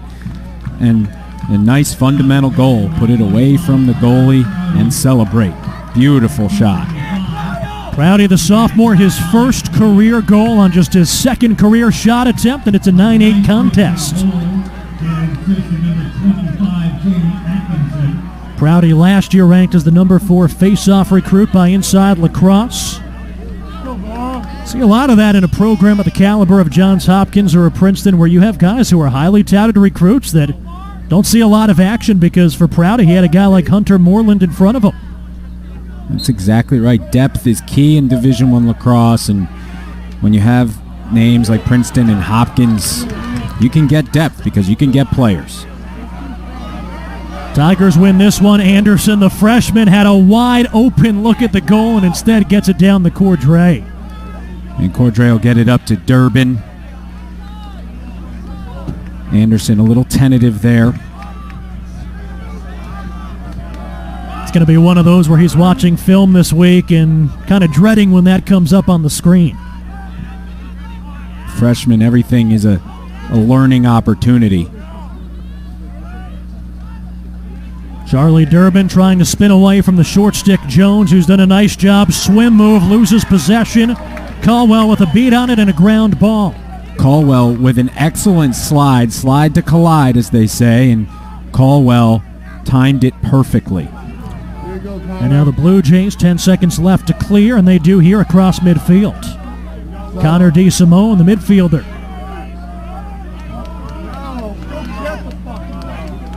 One of those things for Anderson that probably just comes with experience. It's one thing to have that look at the high school level. It's another to have that look in a one-goal game against Hopkins. It certainly is Hopkins doing a lot of movement inside, and now they spread things out and work behind the cage. Connor DeSimone, short stick matchup, feeding Williams. They can't connect. A little bit too tall for the 6'5 junior, and a Johns Hopkins turnover. Tough to throw it over his head, but they couldn't connect. Matt Galchi, the recipient of that pass across the field. A nice job by Princeton of getting it across midfield with plenty of time to spare in the first 20 seconds of that 80-second shot clock. Princeton looking to get the 2-goal lead back. Final 30 seconds of the third quarter in what's been a back-and-forth game. 55 seconds to go on the shot clock. So Princeton plenty of time to set up their best play. Sowers looks like he's going to try and set a pick and spring free for a pass, but Foley says no. Shot as he goes down to the turf by, I believe, McCarthy, spun out of bounds, and there to get it is Foley. 6.5 seconds to go. The Blue Jays need to hustle. Probably see a full field pass here from Foley. They wind the clock, past the length of the field, trickles through and falls harmlessly as the third quarter comes to an end. We were tied at halftime, or actually it was 6-5 Princeton at halftime, and it's a 1-goal Tigers lead heading to the fourth quarter. 9-8 the score. This is the Ivy League on ESPN.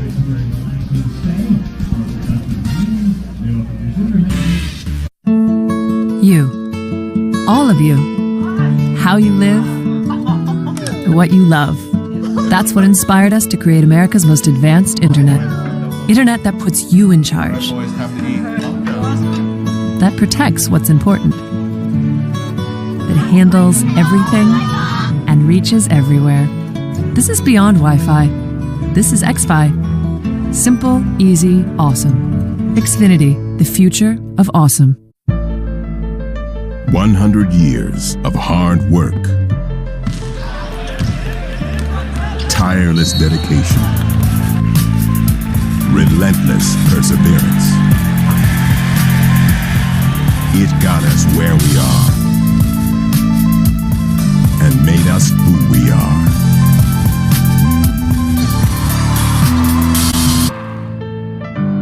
Goodyear, more driven.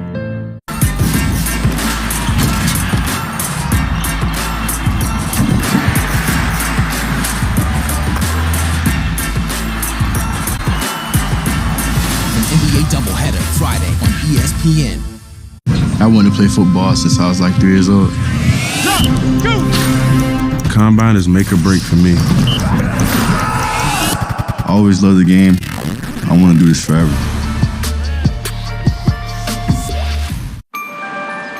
Call it what you will. The tee shot, the first strike, the big draw, or the high fade. Here, it's more. The determination of a legend, the ambition of an amateur, push of the contender, and the will of the champion. It's the lane they all share to the place they all seek, all part of the drive at the Masters. 9-8 the score, start of the fourth quarter, the 89th all-time meeting between Johns Hopkins and Princeton. Saw a couple of the elder statesmen, Kyle Marr, Charlie Durbin doing a lot of the damage early. Cole Williams has a hat trick today for Hopkins. Also a couple of first-time goal scorers here in 2019. Jamie Atkinson had the buzzer beater to give the Tigers a 6-5 lead heading into the half. And the most recent goal by sophomore faceoff specialist Kyle Prouty. There's Kyle Marr.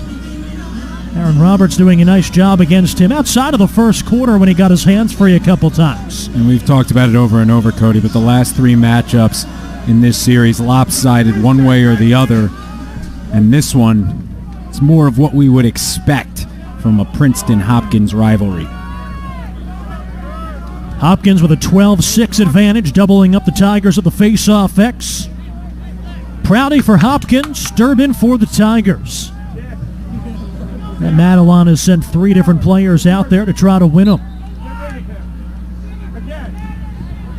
Stevens been a factor on the face-off wing the first 2 weeks. Not a huge factor today. And for the Blue Jays, that's Matt Hubler, the midfielder with it. Hubler passing it in, shot by Epstein, and we are tied. How about that from the freshman? 9-9 the score, the sixth time this game has been tied. What a shot by Epstein. Normally from that angle you're going to see someone go to the far side of the goal, which would be top right corner, bottom right corner, or far post. But Joey Epstein decides to go short side, which may have caught John Levine a little bit off guard. Perfect angle on this shot. Great camera there, and you see that perfect shot to the upper left corner. And you see why he was so highly touted coming out of high school. 32 is the real deal. Epstein 2 weeks ago, a 6-point game against Loyola. He was named the Big Ten Freshman of the Week after that one. Goals in all 4 games to start his Blue Jay career.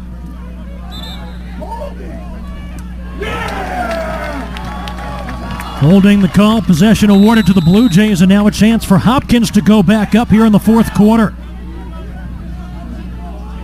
Big days by both of these goaltenders. We are tied at 9. Each goalie stopped 12 shots. And here's Williams having himself a great day, covered by Baughan. Baughan was on Epstein most of the day.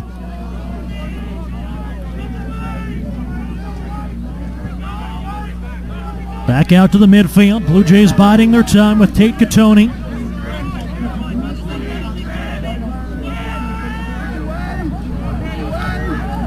Here's Epstein, quick feet up against Medgalchi behind the cage. He'll give it up top to Keogh.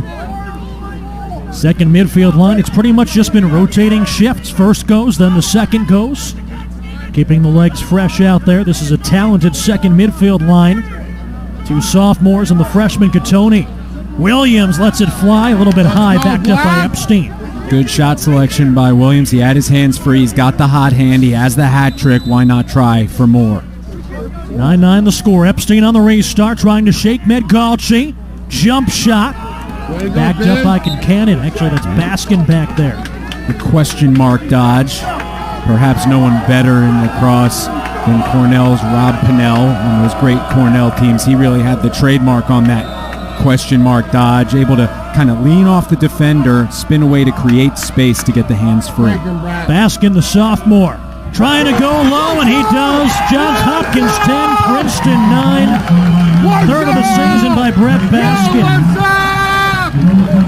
You know what they say, big-time players make big-time plays, and if you score a goal in the fourth quarter to take the lead against Princeton, that's a big-time player and a big-time play.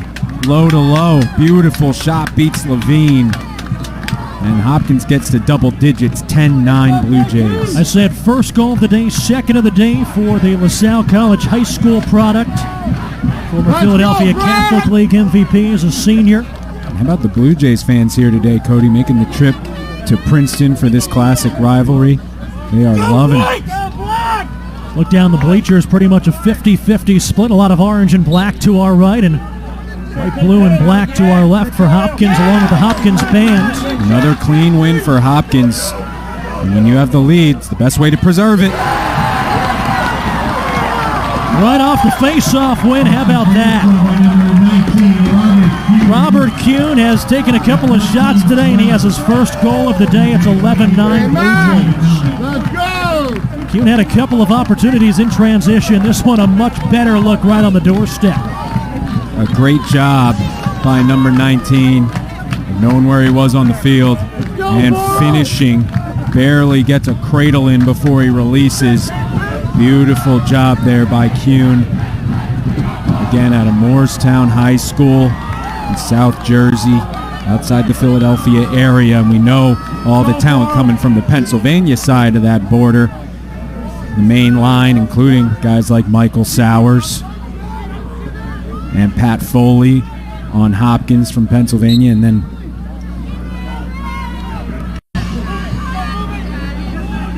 Ray Pine from Ambler, PA, but what a hotbed down there. Clamp against Hopkins, Princeton possession. Madelon does have 2 timeouts in his pocket, and the Blue Jays on a little bit of a run, but he'll elect to send the top midfield line out there and let this one play out. I misspoke. Obviously, Foley from Massachusetts. He was Sauer's teammate on the World Games, not in high school, obviously.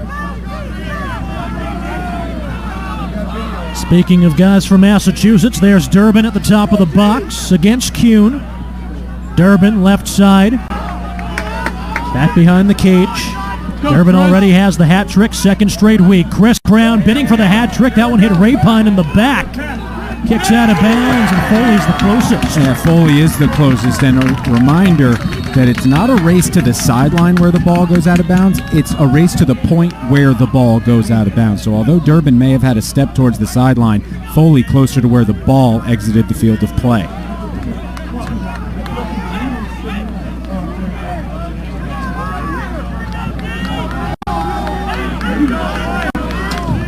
Run here by the Blue Jays. It was a 9-7 Princeton advantage, but 4 straight tallies by Johns Hopkins from the third period into the fourth quarter.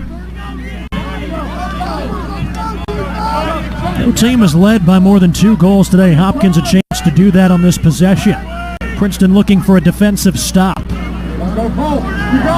Williams passes it off over Epstein. Looked like he got caught between a shot and a pass. Yeah, Williams, I thought he was going to commit to getting above goal line extended and taking a shot. Instead, he tries to find the freshman Epstein behind the cage, but just too high for 32 to wrangle it in. And Levine will look to clear as he gets it over to Roberts, and they have 8 seconds to get it across midfield. No problem, as Robert does it with his legs, and Durbin moves it forward to Chris Brown. Big man can move a little bit. 6'3", 210. Aaron Roberts, product of Dublin, Ireland. Didn't pick up a lacrosse stick until he was 13 years old. Started off with hurling. Moved to California early on. Go, Charlie. Good job, Jerry. Beat him up. Beat him up. Princeton trying to get one of these back. A 4-goal Hopkins run. It's been a while since the Tigers have scored the 2:41 mark in the third quarter. Brown, the attack minute X. Defended by the short stick Jones. Push below goal line extended. Bounces it to Cordray. A little bit of trouble scooping it up along the end line. Now 20 seconds to shoot. Princeton's got to find a rhythm here. Hopkins has found their rhythm in the fourth quarter.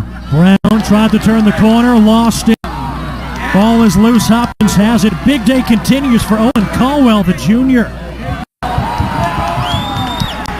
Good effort by Brown to no avail, and the Blue Jays clear it in. 4 straight goals by Dave Petromala's squad.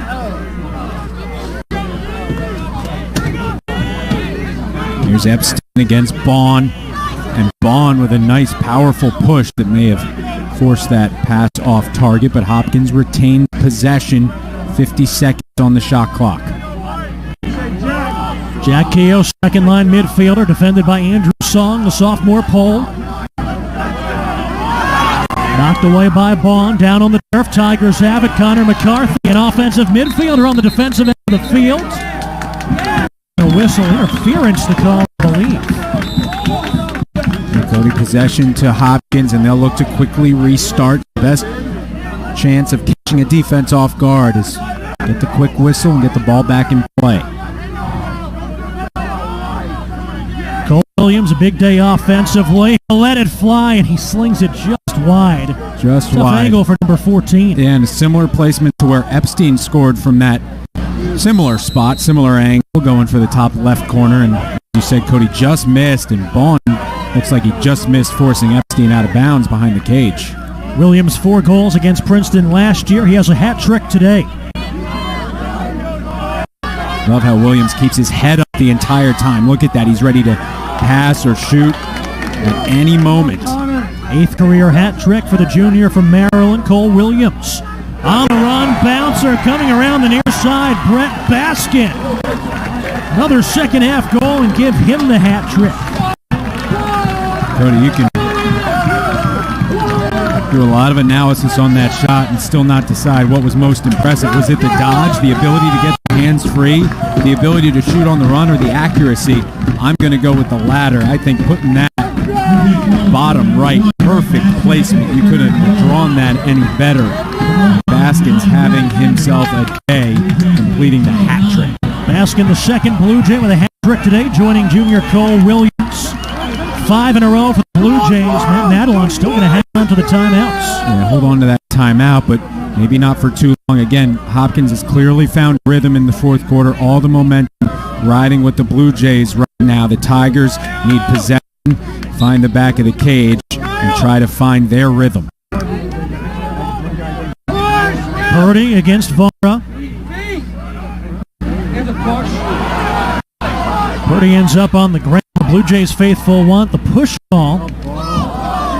They're going to let him play through this. Stevens with a hard-fought ground ball.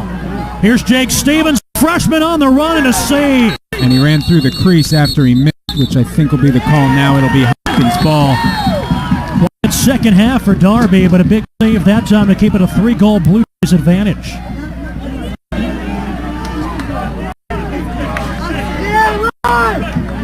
For Stevens, that was his second ground ball of the day. Came into the day with 16 over the first 2 weeks. Yeah, after the first 2 games, that statistic was popping off the page. Today, not the same story, and no better time than the present to start picking up those ground balls to get Princeton much-needed possession. Cattonia, the freshman, off the mark on the pass, but pulled in by Kia. And conversely, Hopkins doing a great job on ground balls off those face-offs especially.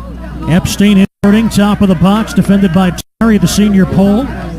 Near side for Baskin. It's Cole Williams with the hot hand. Now it's Baskin, and let him go to. He's got the short stick matchup.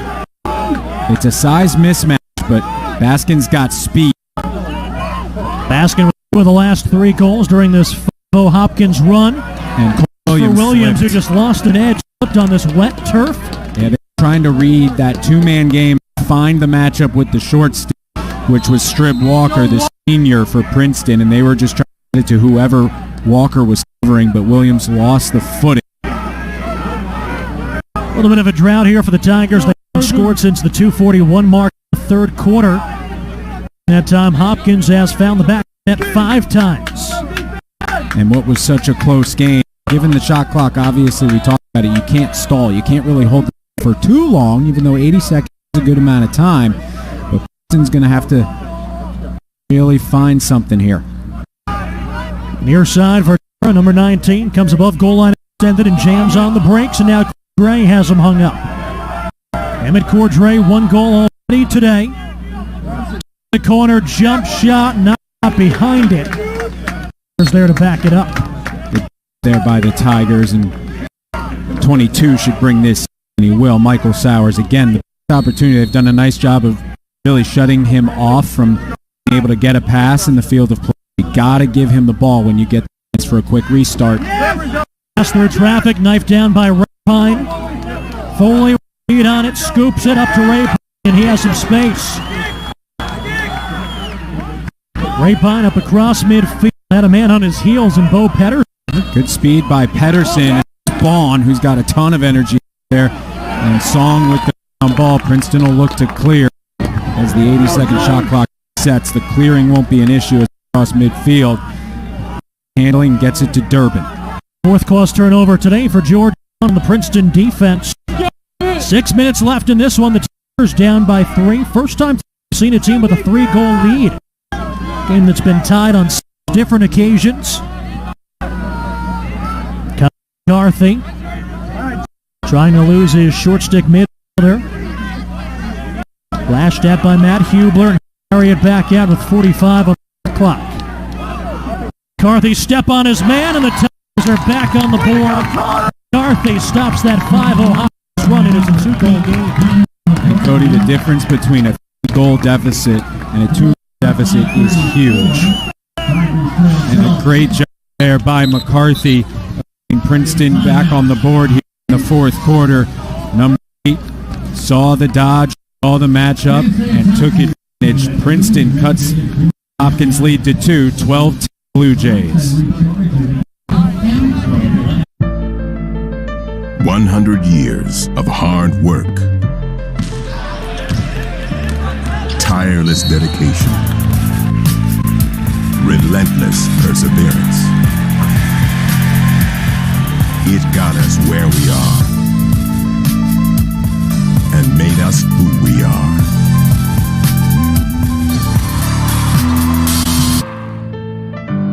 Goodyear, more driven. I wanted to play football since I was like 3 years old. Combine is make or break for me. I always loved the game. I want to do this forever.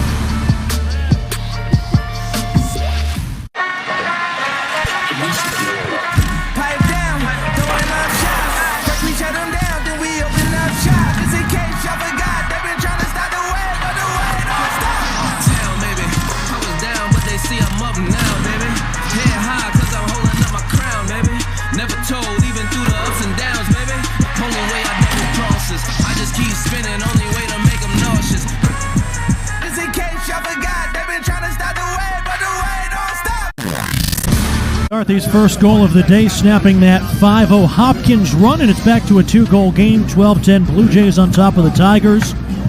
Cody Crushell, Dave Giancola back with you here in New Jersey.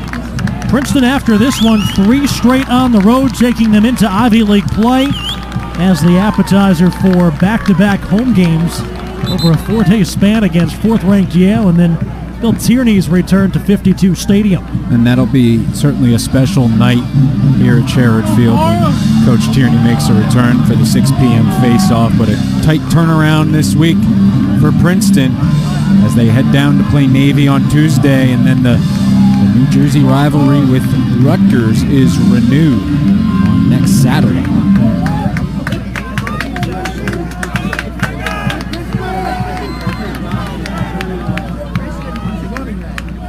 Matt Naruski back out there for the Blue Jays. Jack Henry Vara for the Tigers. They place the ball in midfield. That's something Hopkins had to contend with last week, playing in the mud down at Kenan Stadium in Chapel Hill. Coach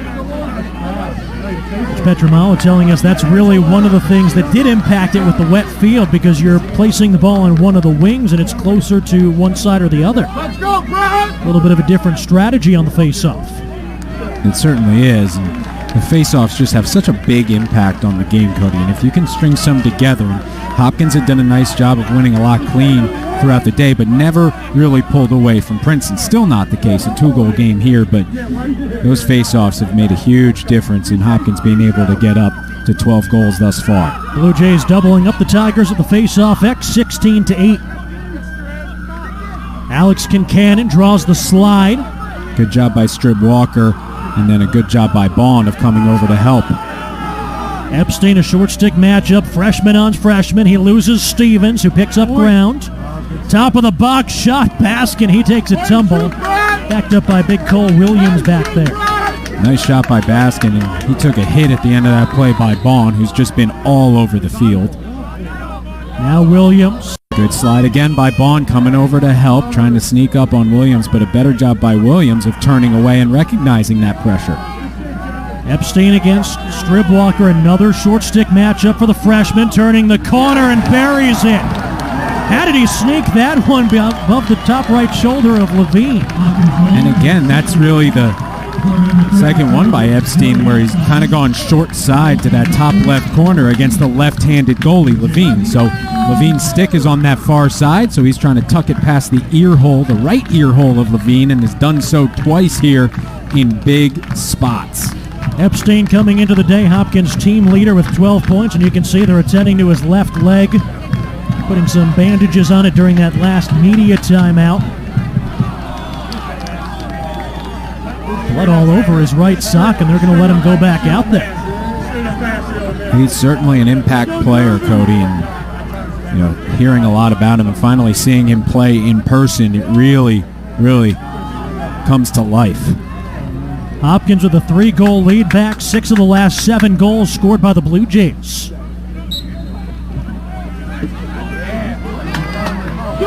Big face-off here. Hopkins has it. Colwell coming up from the back line, up across midfield on the clear.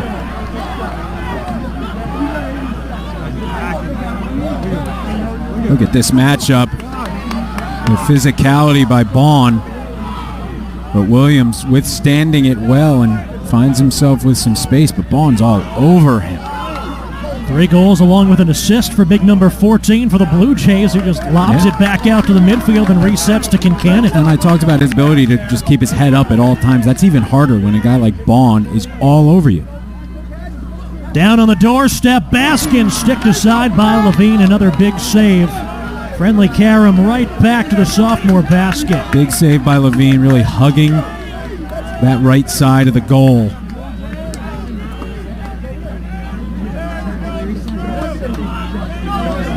Fresh shot clock after that save by Levine. Connor DeSimone, the sophomore from St. James, New York, draws Medgalchi. Now back to Epstein against Stribwalker, the captain for the Tigers. Epstein scouting it out, roll dodge inside, distributes, and a bouncer that sneaks in. Not how they drew it up. It came out of the stick of Kincannon. I believe he'll get credit for the goal. And for the first time today, it's a 4-goal lead, 14-10 Hopkins. Here's Kincannon, and it's definitely a change-up. Little stick check there by Baughan, and the ball comes out so slowly. Levine moved almost too quickly, and it quite gingerly finds its way to the top right corner. Timeout, Matt Madelon to try to get back on the same page with his team. 14-10, the Hopkins lead swelling to 4. Kincannon, first goal of the season. He had 18 points last year as a junior. Biggest goal of his career, maybe the biggest goal, one of the biggest goals of the season. Game winner in the Big Ten semifinal against Ohio State with 11 seconds left. Clinched a 6-5 win in the Big Ten tournament. We take a look at the upcoming schedule for Hopkins. Doesn't get any easier. They hit the road next Saturday up in the Carrier Dome against Syracuse. A couple of non-conference games before getting to play against Virginia, and then Rutgers on ESPNU in Big Ten play.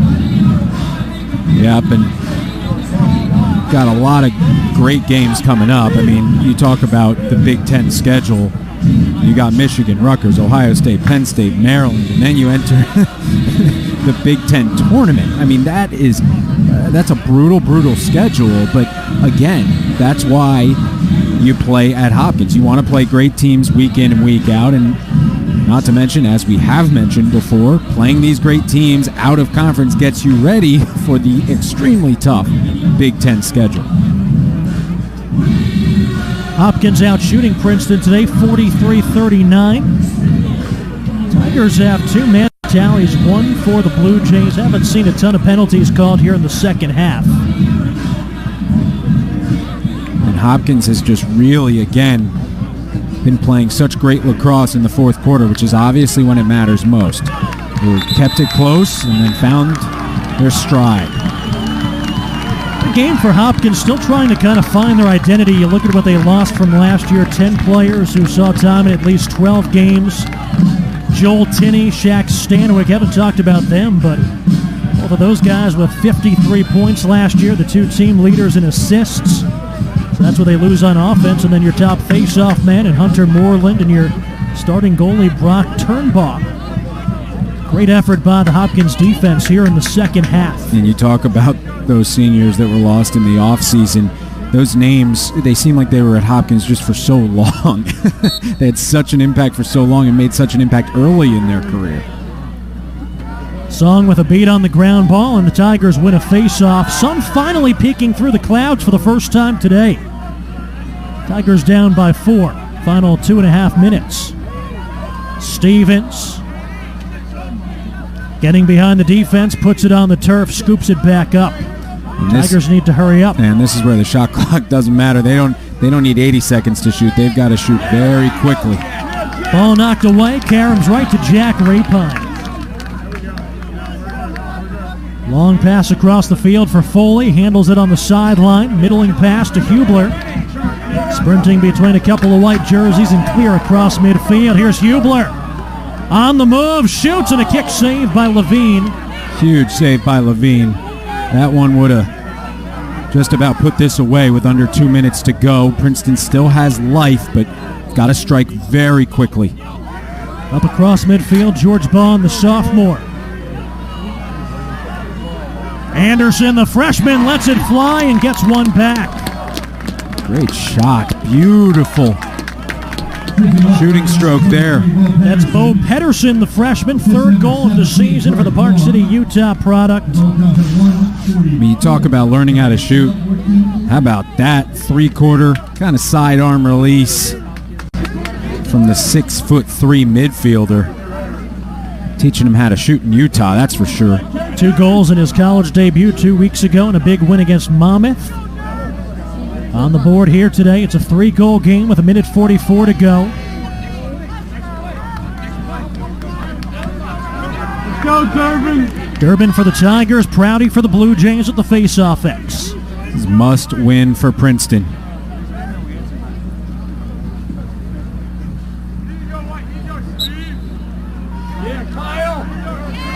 Durbin has it.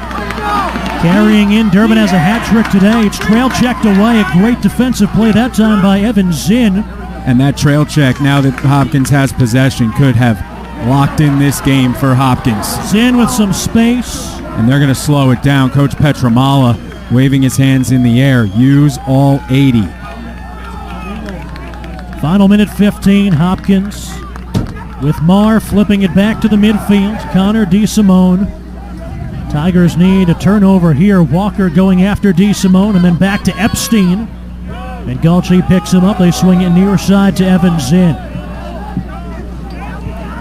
We were tied 6 different times. We were tied at 9, and then the Blue Jays going on that 5-goal run.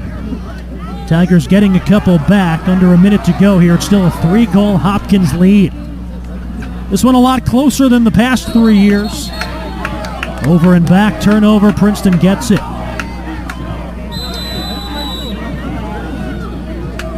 Sowers, his pass knife down, chasing it Stevens. Foley, that about kind of recaps the game there. Foley's been so active.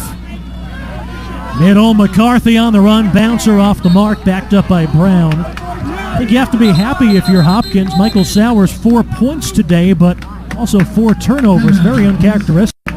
Certainly, and I think it's a testament to the defensive scheme of the Johns Hopkins Blue Jays. They've done a great job. They came in here with a purpose, and a lot of times you have to make adjustments. I'm sure Hopkins did make some adjustments, but they came out and haven't changed the game plan against Michael Sowers too much, at least from what I can tell. Foley's done a great job on number 22.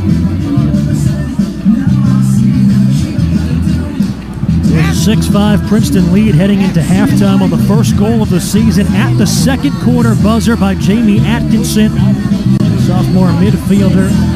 Hopkins, for the most part, has carried play here in the second half. Talked a lot about these goalies today. 14 saves for John Levine. That's a career high for the junior. His counterpart, Ryan Darby, for the Blue Jays, 13 saves. Best game of his young career.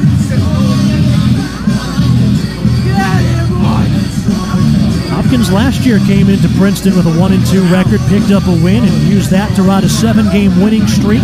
And they string two together this week with the UNC victory in the mud down at Chapel Hill, and then they come up here to the recently cleared turf at Class of 52 and come away with a victory here as well. And we talked about their upcoming schedule even before they get to Big Ten play, and it's no days off for the Johns Hopkins Blue Jays, and 2 games in a row is big for momentum. Out of the timeout, Tigers down 3, 25 seconds to go. Michael Sowers on the restart. There's a flag. Bodied up by Hubler, draws the flag. Sowers through the middle. There's a quick stick by Vardaro. He has a goal, and the Tigers not done yet. Not done yet, and they'll have a man advantage for the fourth goal of the season by the Hewlett High School product. And we'll get a look here. It was right before that he got slashed right up in the face mask. So it'll be 1 minute. So unless Princeton scores, they'll be man up for the remainder of the game, obviously. Go Vara. And it'll go back to a face-off. So Hopkins is able to even stretch this out to an extended ground ball.